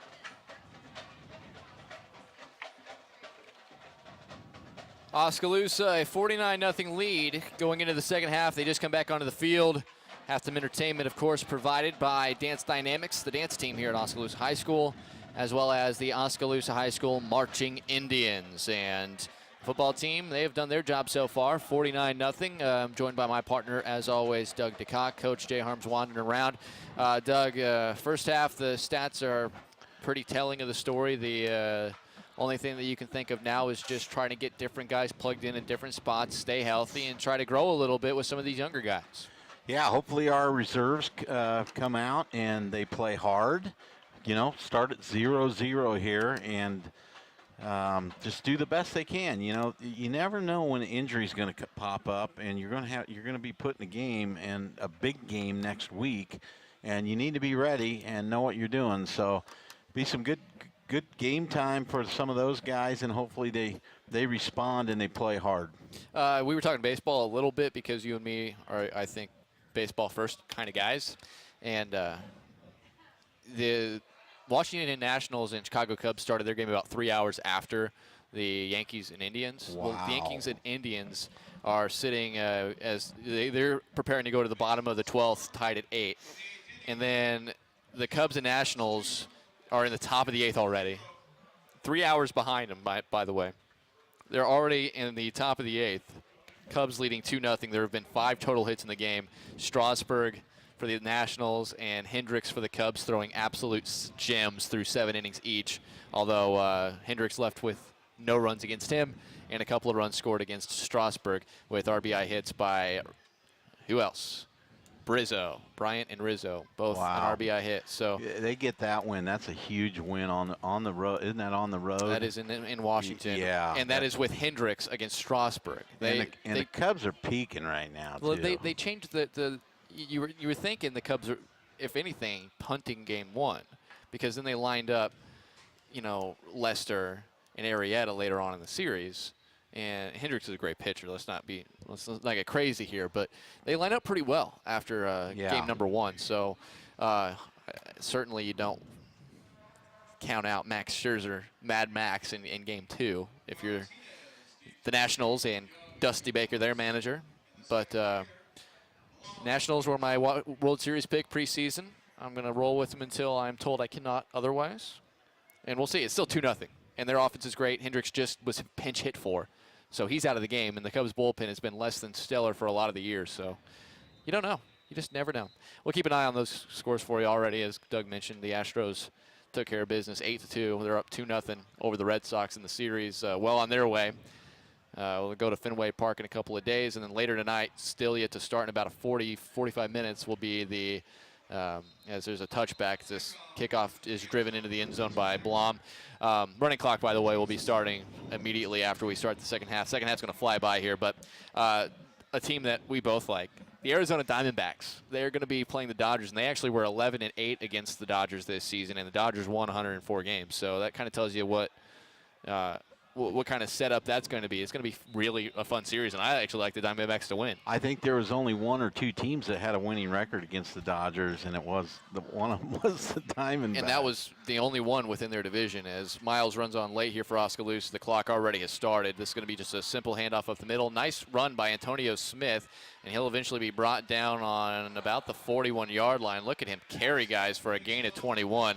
The second and even third unit in a lot of cases out there right now for Oskaloosa, getting some work with Oskaloosa, a 49-0 lead here. I don't care what unit it is. They need to play hard. Keokuk's playing a bunch of freshmen and sophomores, so they shouldn't be out overmatched here. They need to play hard. They have 5 wide receivers. Send a man in motion. Mueller takes a snap, and he's going to read option, pulls it back. That's a good read right there. Did you see him suck in Riley Miller and then just run behind him?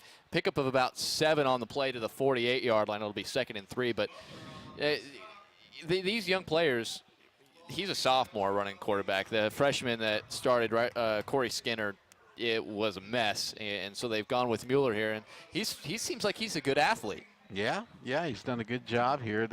Keokuk's had a few possessions or drives where they've moved the ball a little bit. So, and I do. We were kind of questioning the play selection early. I kind of like the way they've designed a lot of these plays. They run right up the gut with Smith. This time, nothing doing. He's driven backwards. But that's when you feel like you need to air it out, and you do so early. I can understand, especially if Martinez and Carter and Smith are getting a lot of carries here, and they're getting 4 or 5 yards a pop. On paper, I can tell that a lot of that probably has to do with second half kind of running clock situations. Yeah. This is not the first time they've been in a running clock. In fact, you might be surprised by this. This is only the 3rd time they've been in a running clock game. So they've played some teams pretty tough. They played Central Lee and Sheraton both pretty tough within a couple scores. West Burlington, Notre Dame by a couple scores. Here's the snap. Mueller looking to throw on 3rd and 3. Over the middle, right at an Indian, and I believe the interception was made.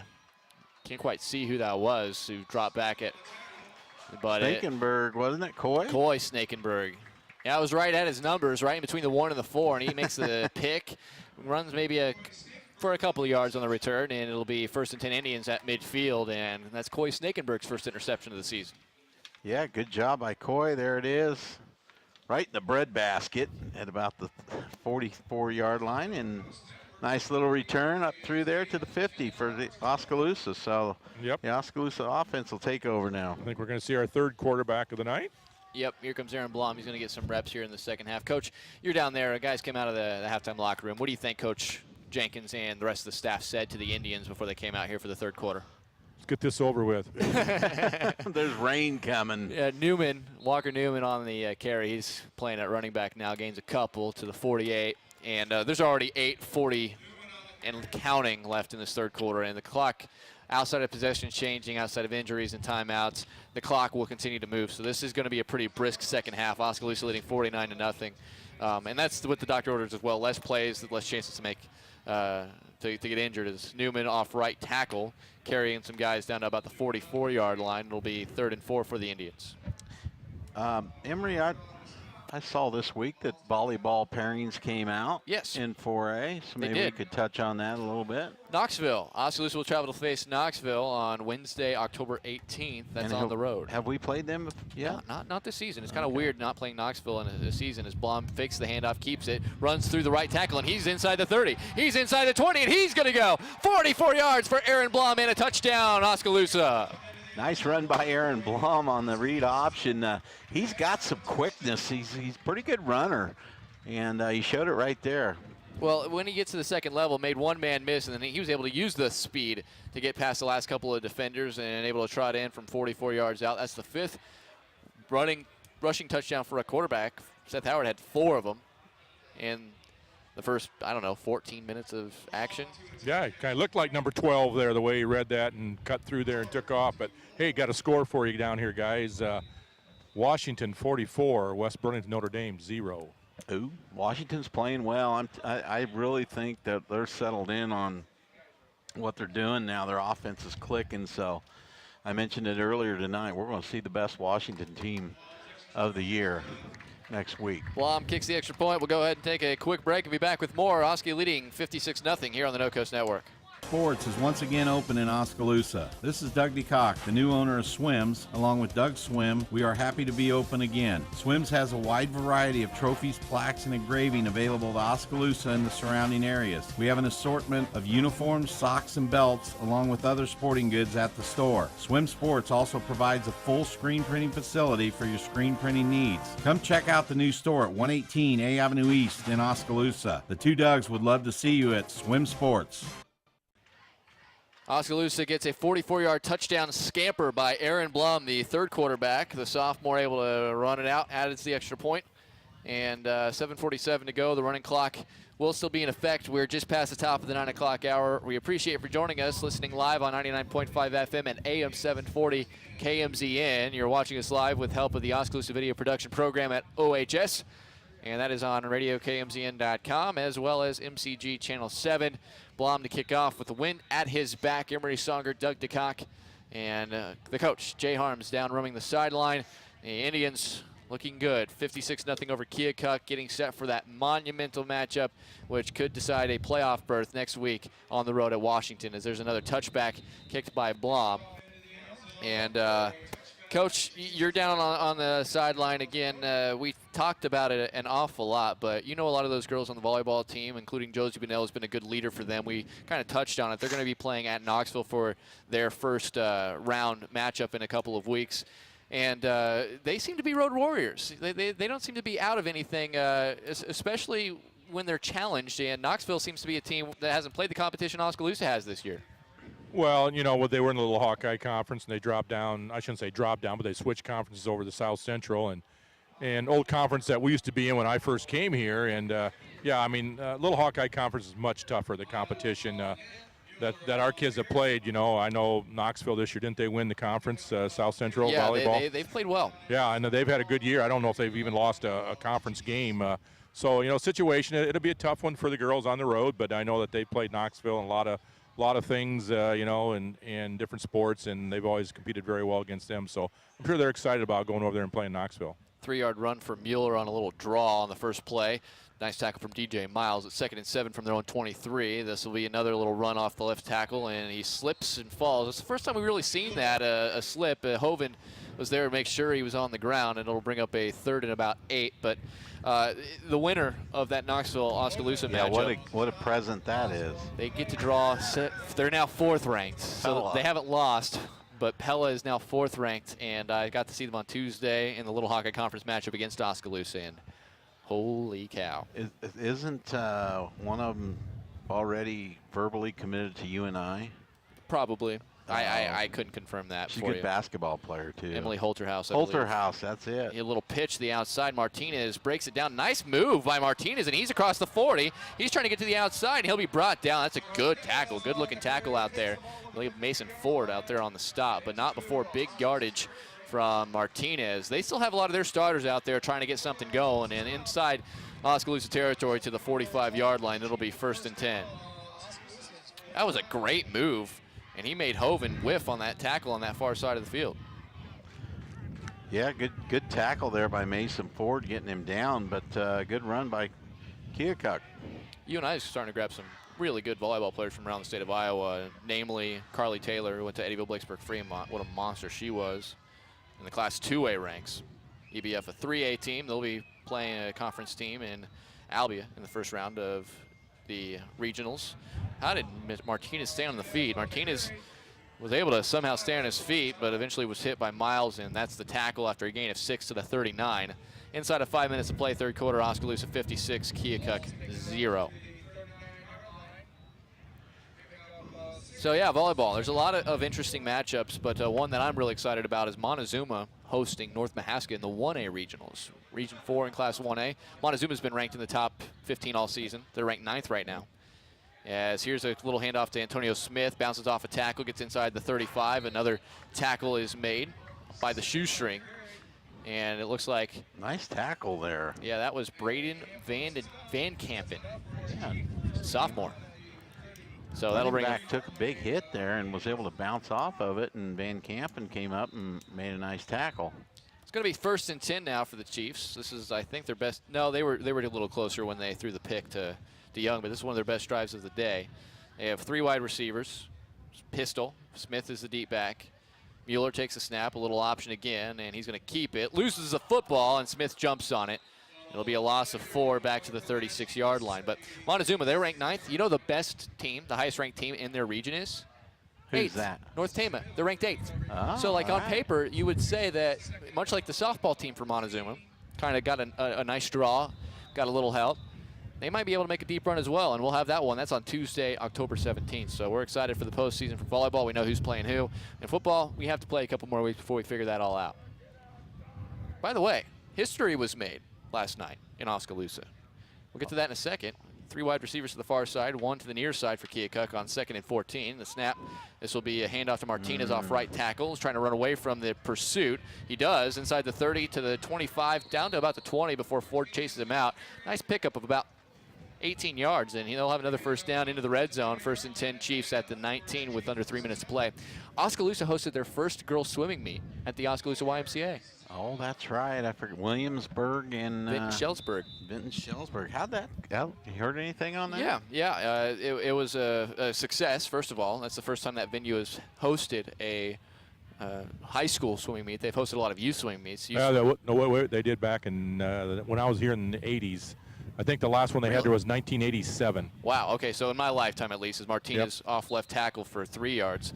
But you know, one of the things when the proposed new rec center was being proposed, legit full-on 8-lane competition pool. It's not easy to build, obviously, but the scores: Oskaloosa fell to Vinton-Shellsburg 61-31, but beat Williamsburg 49-42.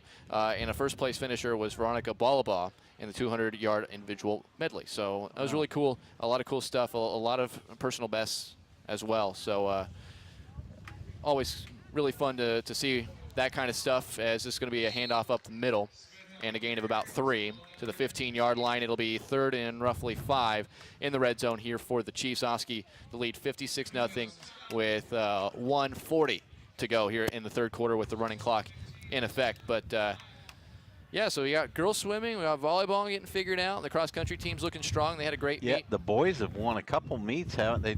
Last few, actually. Yeah, they won at Centerville. They've won 3. We're joined up here by Athletic Director Ryan Parker. He does not have a microphone or headset, but he just made us aware of that. Mueller up the middle, and it's going to be Walker Newman making the tackle. Short of the 1st down, a couple of yards gained. It'll be 4th and 3 here for the Chiefs, and likely a go-for-it situation. But the cross-country team on the women's side as well, the girls finished in 2nd, had their best showing again in that Centerville meet, only losing a very good Fort Madison squad. So, yeah, good stuff there. Oh, the boys are ranked in the top 10. That's excellent. Yeah, they have been on a nice little run. From what I understand, that's key because you can get placed. They try not to place you in another tough district to get to state. Little pitch is behind the back, and this is going to be Oskaloosa football regardless. And it's recovered actually by Oskaloosa. Riley Miller picked it up, and the Indians will have it. 30 seconds and counting your 3rd quarter. Oskaloosa able to stave off the scoring opportunity. They'll have 1st and 10 at their own 19. But not only that, but the team itself. I talked to Coach Mike Comfort on the Hy-Vee homestretch yesterday about the cross-country team, and he says this, with the pack that he's got of the top 5 guys, he feels very strongly about where his guys will be with the ability to potentially qualify as a squad for the first time in his tenure on the boys' side. So that's going to be very exciting as well. They'll find out in the coming days about where they're going to be running their district meet. But we'll go ahead and we'll take a break for now, as that is the end of the 3rd quarter thanks to the running clock. Oskaloosa will take back over. 12 minutes left in regulation. All Indians as they lead Keokuk 56-0. Take a short break and be back with more after this on the No Coast Network. At Kinetic Edge Physical Therapy, we're proud to keep the Oskaloosa Indians and their fans safe and feeling good on and off the field. Kinetic Edge Physical Therapy is the expert in injury care, orthopedics, and sports rehab, with a new facility in Oskaloosa, complete with an open gym area in addition to several private treatment rooms. If pain is bugging you, come see the experts at Kinetic Edge for a free injury screen. Find out more, including why the Oskaloosa Indians trust Kinetic Edge, at kineticedgept.com. Welcome back, 56-0. Oskaloosa the lead over Keokuk. Fourth quarter about to begin. If you're looking for a show that talks all about scores, be sure to join us on 104.9 FM KBOE and right here on 99.5 FM and AM 740 KMZN. So we're going to have Scores and More presented by Bubbler. Oskaloosa, just one of several teams of our listening area. There are 23 football teams in our listening area, several of them still in the playoff hunt, and looking to move forward here. So good job by the Oskaloosa defense there, preserving the shutout.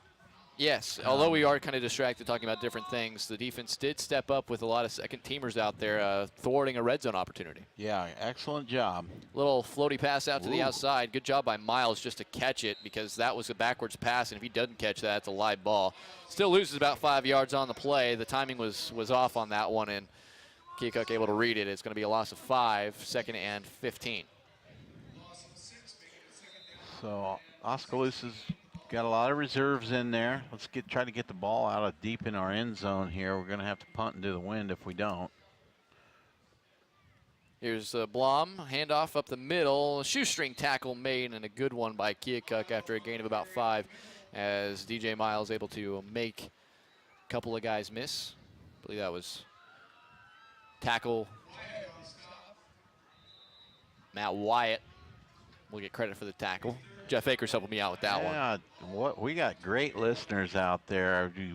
I just was text an update on Iowa State quarterback. Okay, hold that thought as Miles is off the left tackle to about the 24-yard line. It'll be a 4th and 5 for Oskaloosa here, and a likely punt situation, you'd imagine. This is from the university. Iowa State quarterback Jacob Park is taking a leave from the football team to work through some personal health issues. He remains a member of the team, but he will be inactive beginning with Saturday's game at Oklahoma. So there you have it. Personal health issues. Yeah, that's not good. Personal health issues. Because you don't get over personal health issues in a week. Here's a low snap, but Van Rukel's able to dig it out. High kick, but short. Look at the wind blow that thing back. That might be a 0-yard punt. I'm not sure. It's going to be about 6. Oh, my goodness. 1 yard. They gave him 1 yard on the punt. So that'll hurt the average. That'll hurt the old punt average. Inside of 10 minutes of play in regulation, 1st and 10 Chiefs at the 25-yard line, going from right to left, win at their back. 56-0 Oskaloosa the lead. Well on their way to 5-2 on the season, 4-1 in the District 5 action. It's kind of like a hit by pitch. It counts against your average.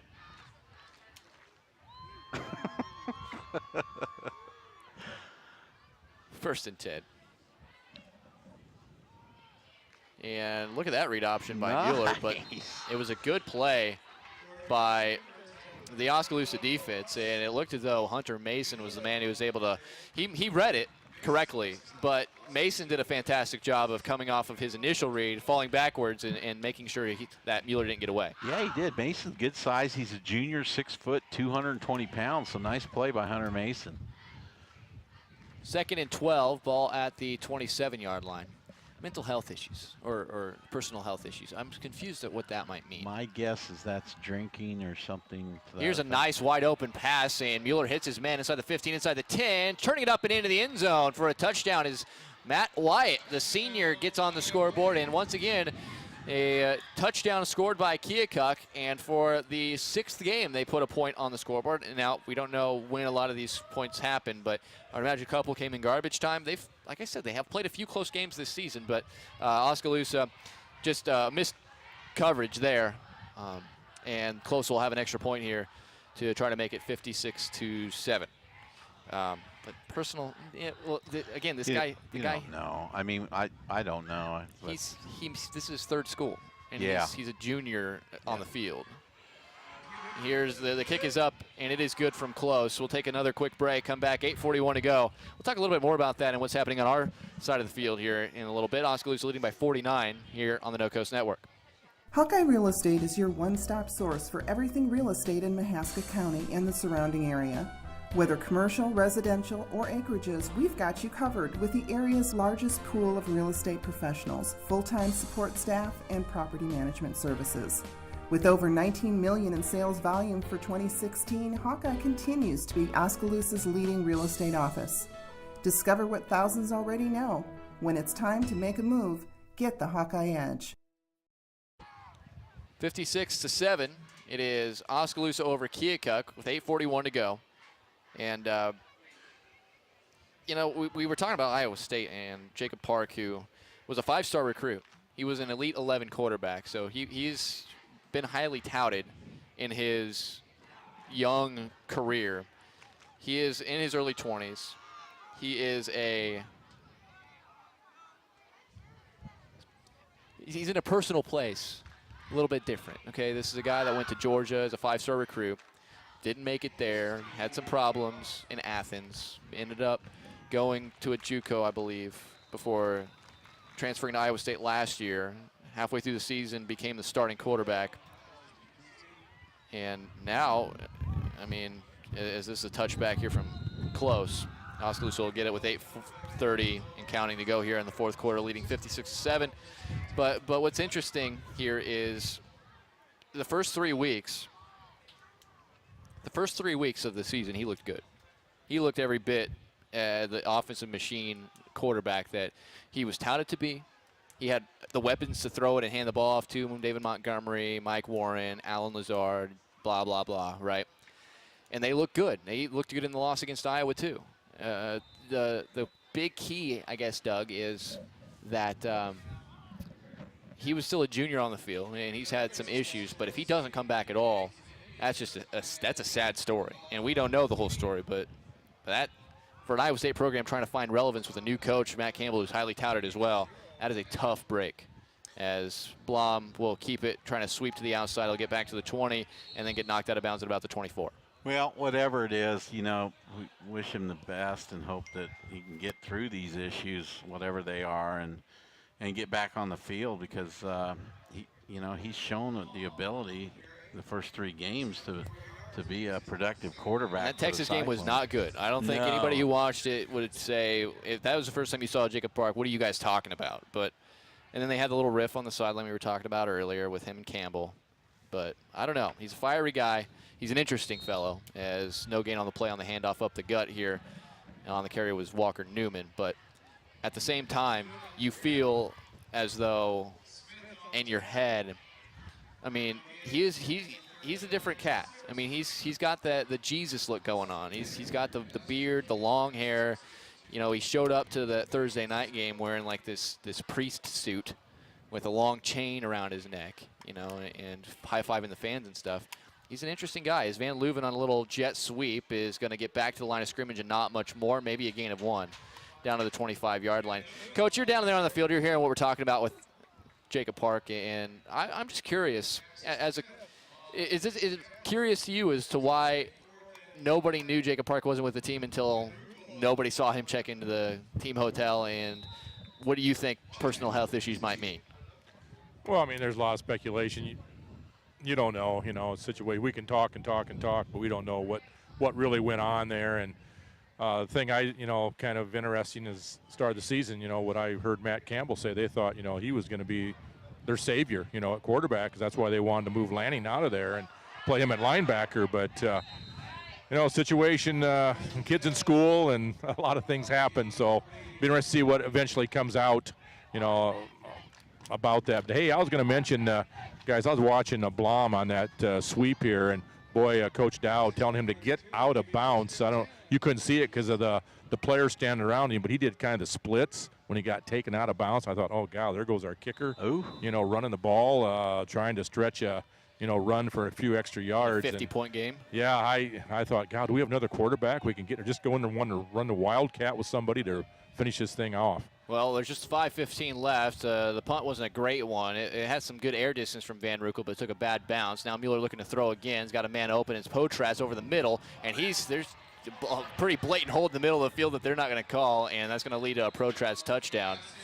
So there's another touchdown. Well, we're going to have to get some guys out of the game if they're going to score in one play like that. Well, there was a pretty significant hold over the middle of the field, and well, you'll see it on the replay. With 5:01 to go, 56-13, Keokuk is going to put one up. That was a missed.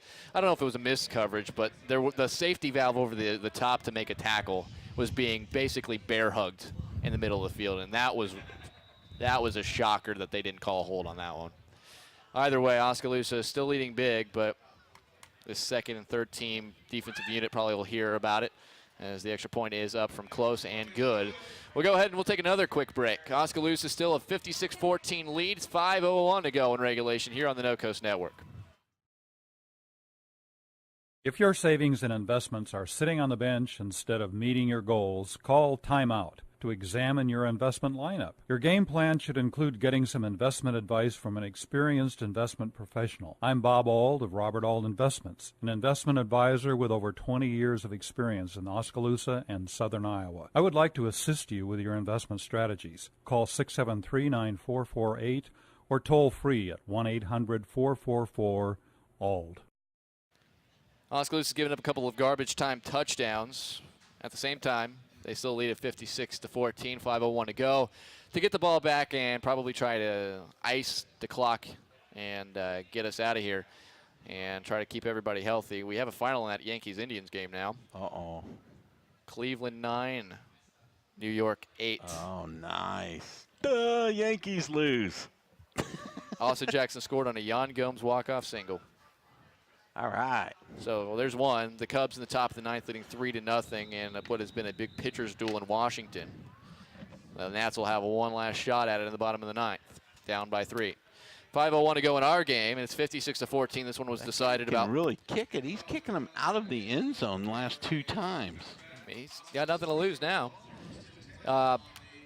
Jammin' Close is his name, by the way.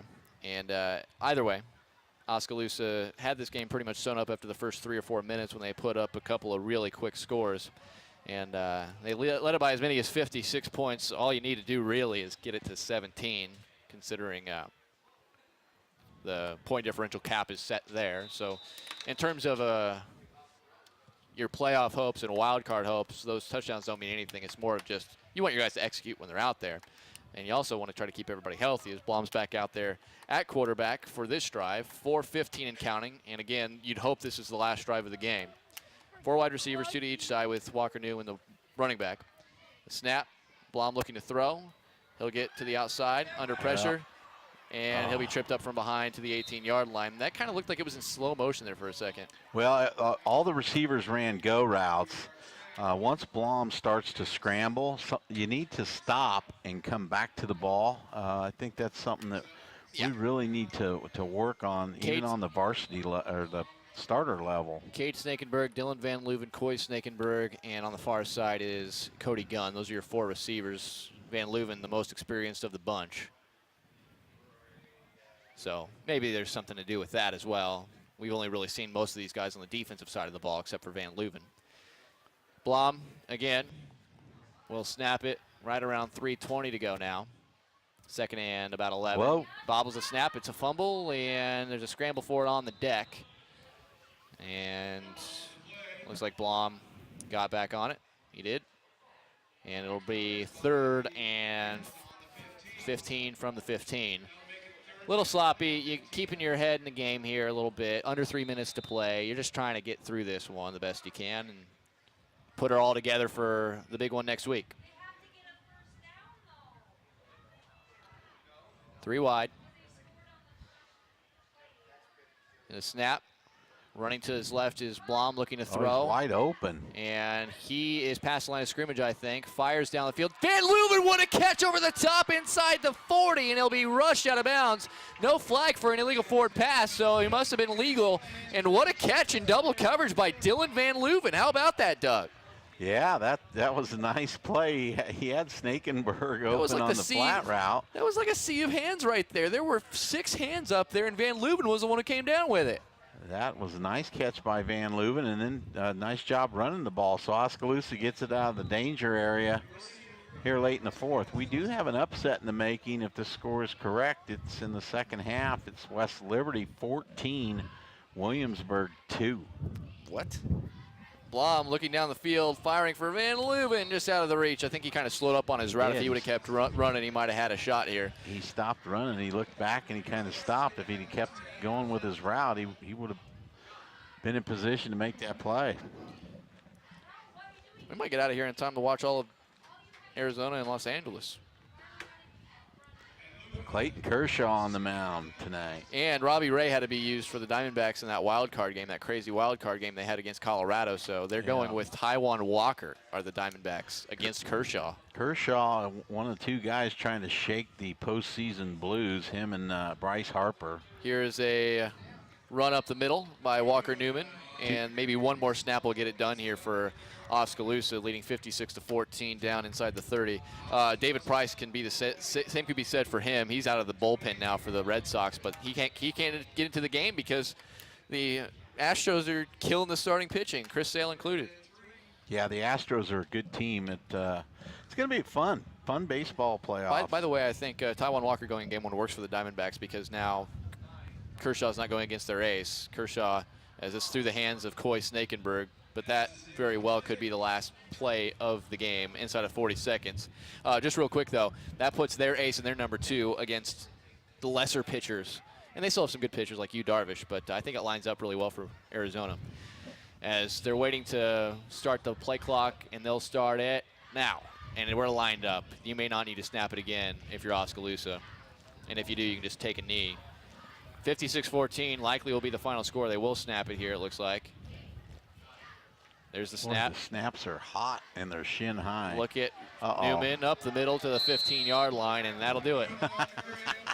That'll do it. 56-14, Oskaloosa gets the big win, holding serve at home against Keokuk, and that sets up what will be a huge matchup with Washington, who is taking care of West Burlington Notre Dame, and that was also tonight. We were able to dodge the big monsoon. It happened in the pregame, able to dodge it during the game. Oskaloosa looked strong. The starters were out of the game by mid-second quarter. It was a fun night to be an Indian on senior night. Now they go on the road for 2 games to try to get back to the playoffs for the 2nd consecutive year. We'll take a break. Come back with the postgame show after this right here on the No Coast Network. If your savings and investments are sitting on the bench instead of meeting your goals, call timeout to examine your investment lineup. Your game plan should include getting some investment advice from an experienced investment professional. I'm Bob Auld of Robert Auld Investments, an investment advisor with over 20 years of experience in Oskaloosa and southern Iowa. I would like to assist you with your investment strategies. Call 673-9448 or toll free at 1-800-444-ALD. Providing high-quality professional eye care with a truly caring staff is what Oskaloosa Vision Center has been doing for more than 30 years. With our state-of-the-art equipment, we can provide comprehensive eye exams, prescription glasses, and contact lenses, as well as medical care like eye infection and disease treatment, emergency eye care, and pre- and post-operative aid. Newborn to adult, we have the experience to meet all your eye care needs. Oskaloosa Vision Center. Come see us today. Plow Valve Company of Oskaloosa is very proud of all area students involved in any school activities. They know that being involved takes dedication and hard work put forth by each student. Plow Valve Company reminds you to support our area students in the various activities that they're involved in. School activities are important in molding young people into healthy, successful adults, as they are an important part of a good community. Congratulations to all area students from Plow Valve Company in Oskaloosa. Experience the Bruxvort's difference. We aim to provide you with the best value and better service than can be found anywhere else. After 36 years, we're still as committed to our customers and our community as the day we first opened our doors. Please stop in and give us a chance to prove how important our customers are to us.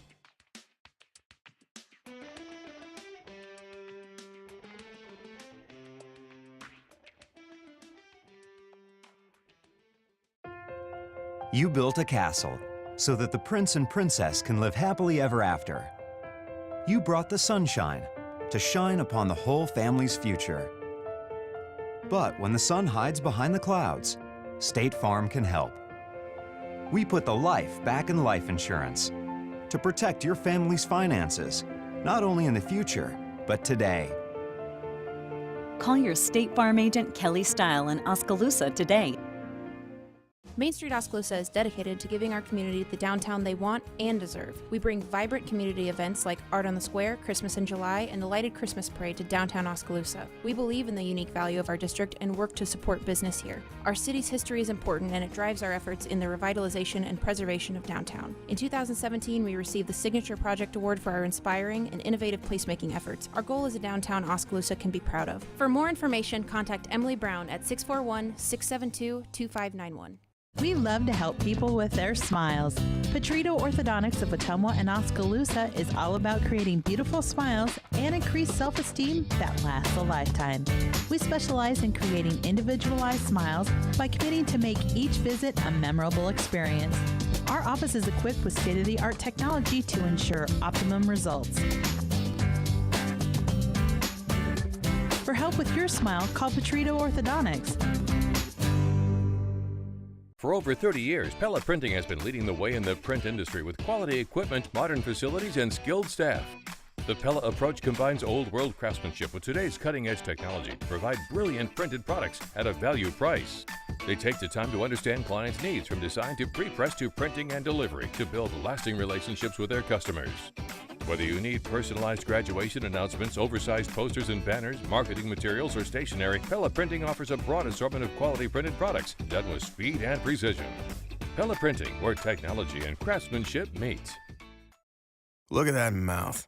That poor, parched mouth. What'd you eat for lunch? Chalk dust? Did your face storm a sandcastle? You're being awfully quiet. Is that because your mouth feels like the business end of a Dremel saw? Is it because your mouth just wrote a haiku and all 17 syllables were dry heaves? Right now, your mouth could be tongue-bathing in the refreshing citrus kick of Mountain Dew. Instead, it feels like you've been motorboating King Tut's sarcophagus. Show some mercy. Crack open an ice-cold Mountain Dew. You know your mouth wants you to. Do the Dew. If you are looking for brand names close to home, then look no further than Penn Central Mall in Oskaloosa. Penn Central Mall has a wide variety of stores for people of all ages. Find the perfect pair of silver or Vigas jeans at Maurice's. Get a pair of Oakley sunglasses from the smiling staff at Eye Care Partners. Cozy up with Ashley Furniture from Gilworth Furniture. And find that dazzling diamond from Gardner Collier Jewelry. When you're done, grab a bite to eat at Miranchito or the Pizza Ranch. It's all at Penn Central Mall in Oskaloosa. Shop, walk, and enjoy Penn Central Mall. Back here live, and Oskaloosa Indians a 56-14 win over the Keokuk Chiefs. Moves their record to 5-2 overall and 4-1 on district play. The important thing here is that Oskaloosa also won by 17 points, and if you're an Indian supporter, that sets up the huge matchup with Washington next week. Coach, you're down there on the field. You're standing right at midfield. You watch this one. This game, you knew it was going to be tough to keep the guys mentally engaged, but more than anything, I think that our first team for Oskaloosa is going to be feeling really good when they go to Washington next week. Well, they did what they had to do. You know, a situation going in the season, we've talked about this already tonight. You know, realistically, what we looked at when the schedule came out and where you're going to be and so forth. 2 games that we thought we could possibly lose, Sol and Pella. Okay, that's their 2 losses. It was going to come down to you're going to beat Washington at Washington to probably to assure yourself of getting in the playoffs again. So that's right where you're at, you know. So now it boils down to that one game, even though you have a game after that. You have to travel on the road again. The last 2 games a year, the Indians will be on the road. But, you know, knowing that Washington game was going to be that big one. So now here they are. They're ready to go. They got a week to prepare, to get ready, you know, for the Demons. And it's going to be an interesting game next Friday night. But, you know, I like what I see out of this Indian football team. And I think if we can you know, take care of the football and, you know, step it up a little bit defensively, cut down on some penalties that we've had throughout the year.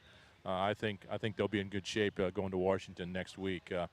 Guys, it's been a lot of fun, you know, working with you this football season, and hats go out, thanks Coach Guile and the video production crew, what they've done, for the football games. They've worked with us here, so it's been a lot of fun, guys. Yeah, Coach, thanks so much for being a part of our broadcast. It's been fun to have you down there on the sideline, giving us an extra voice and an extra set of eyes down there, and we really appreciate everything you brought to the broadcast.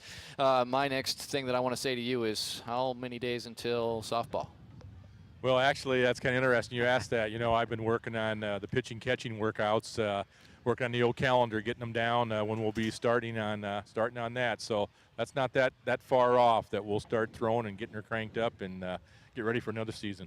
Thank goodness. Thanks, Coach. Thanks so much. And we'll be checking in with you sometime in the near future on the Hy-Vee home stretch for sure. Okay, hey, thanks a lot, guys. All right, that's Coach Jay Harms. Doug, look at some of the stats. 469 total yards for Oskaloosa, and their first team only played a quarter and maybe like three or a third of the second quarter. You look at the offensive plays, they ran 17 less offensive plays than Keokuk. They only ran 39 offensive plays and were able to get 469 total yards. So that tells you what Oskaloosa was up to in this game, and only about 17 minutes of time of possession. I mean, it's just really quick drives. As you're seeing some of the highlights of this one. Here is Seth Howard on the run toward the end zone. He had 4 rushing touchdowns in the game. That one, the shortest of his rushing touchdowns, but what a fantastic game that he had at quarterback. That's one of the major reasons that Oskaloosa was able to work so well against Keokuk tonight is his ability to run the football. Yeah, good job by the offense tonight. They hit some big plays and really got out to a quick start.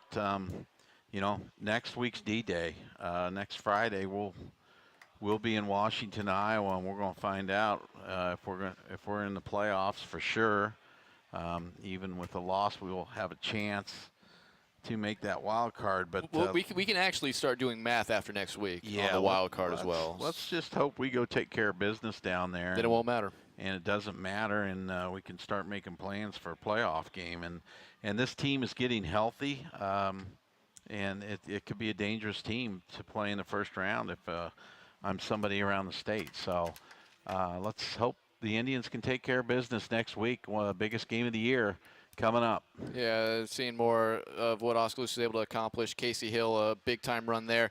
Looking at some individual stats, Seth Howard, 5 rushing attempts for 133 yards and 4 touchdowns. That's pretty efficient if you ask me. Aaron Blum actually with 4 rushes for 48 yards was next in line. He also had a rushing touchdown with a big 44-yard touchdown scamper. Seth Howard, 2 for 5 passing the ball. Didn't have to do it much, but did have a 58-yard touchdown pass to Jared Cruz, had 99 yards in the game. Cole Henry went 4 for 9 in relief for 94 yards. He also had a 50-yard touchdown pass. This is just a fantastic team that Oskaloosa has been able to rally around, and they got a big win tonight, 56-14. Doug, thanks so much for, of course, your help tonight, and can't wait to see what happens next week when we travel to Washington. Yeah, looking forward to it, and great job, Emery, again, and thanks also to Coach Harms. That's nice having somebody on the sidelines, maybe getting a little insight like that. So been a fun home season. Weather held off tonight for us, so we're ready to go. We're right where we want to be. Absolutely. Oskaloosa final score tonight was a 56-14 victory. Big thanks to my partners in crime, Coach Jay Harms, Doug DeCock, and of course Titus Litzering, our on-site technical director, as well as Kenny Jones back in the No Coast Network studios, the entire Oskaloosa video production program at Oskaloosa High School for helping us out with our home games and our away games. We'll be back in action next Friday on the road at Washington for a matchup that will likely determine a playoff berth. And be sure to join us next week at 7 o'clock, and we'll have all the details for that early next week. Stay tuned in for Scores and More, presented by Bubbler. That's going to be following this. Final score once again, 56-14. Oskaloosa with the big win over Keokuk. They are now 5-2 on the year, 4-1 on the season in Class 3A District 5 play. My name's Emery Songer. Thanks for joining us. You've been watching and listening right here on the No Coast Network. You've been listening to Oskaloosa Indians football. Brought to you by Bank Iowa, Mahaska Drug, William Penn University, Fairway, Raymond James Financial Services, Roxburt's Decorating Center, Oskaloosa Vision Center, Swim Sports Awards and Screen Printing, Hawkeye Real Estate, Cloud Valve Company, Robert Auld Investments, Mahaska, Kinetic Edge Physical Therapy, Penn Central Mall, Kelly Style Insurance, Oskaloosa Area Chamber and Development Group, Pedrito Orthodontics, and Pella Printing. This has been a presentation of the No Coast Network.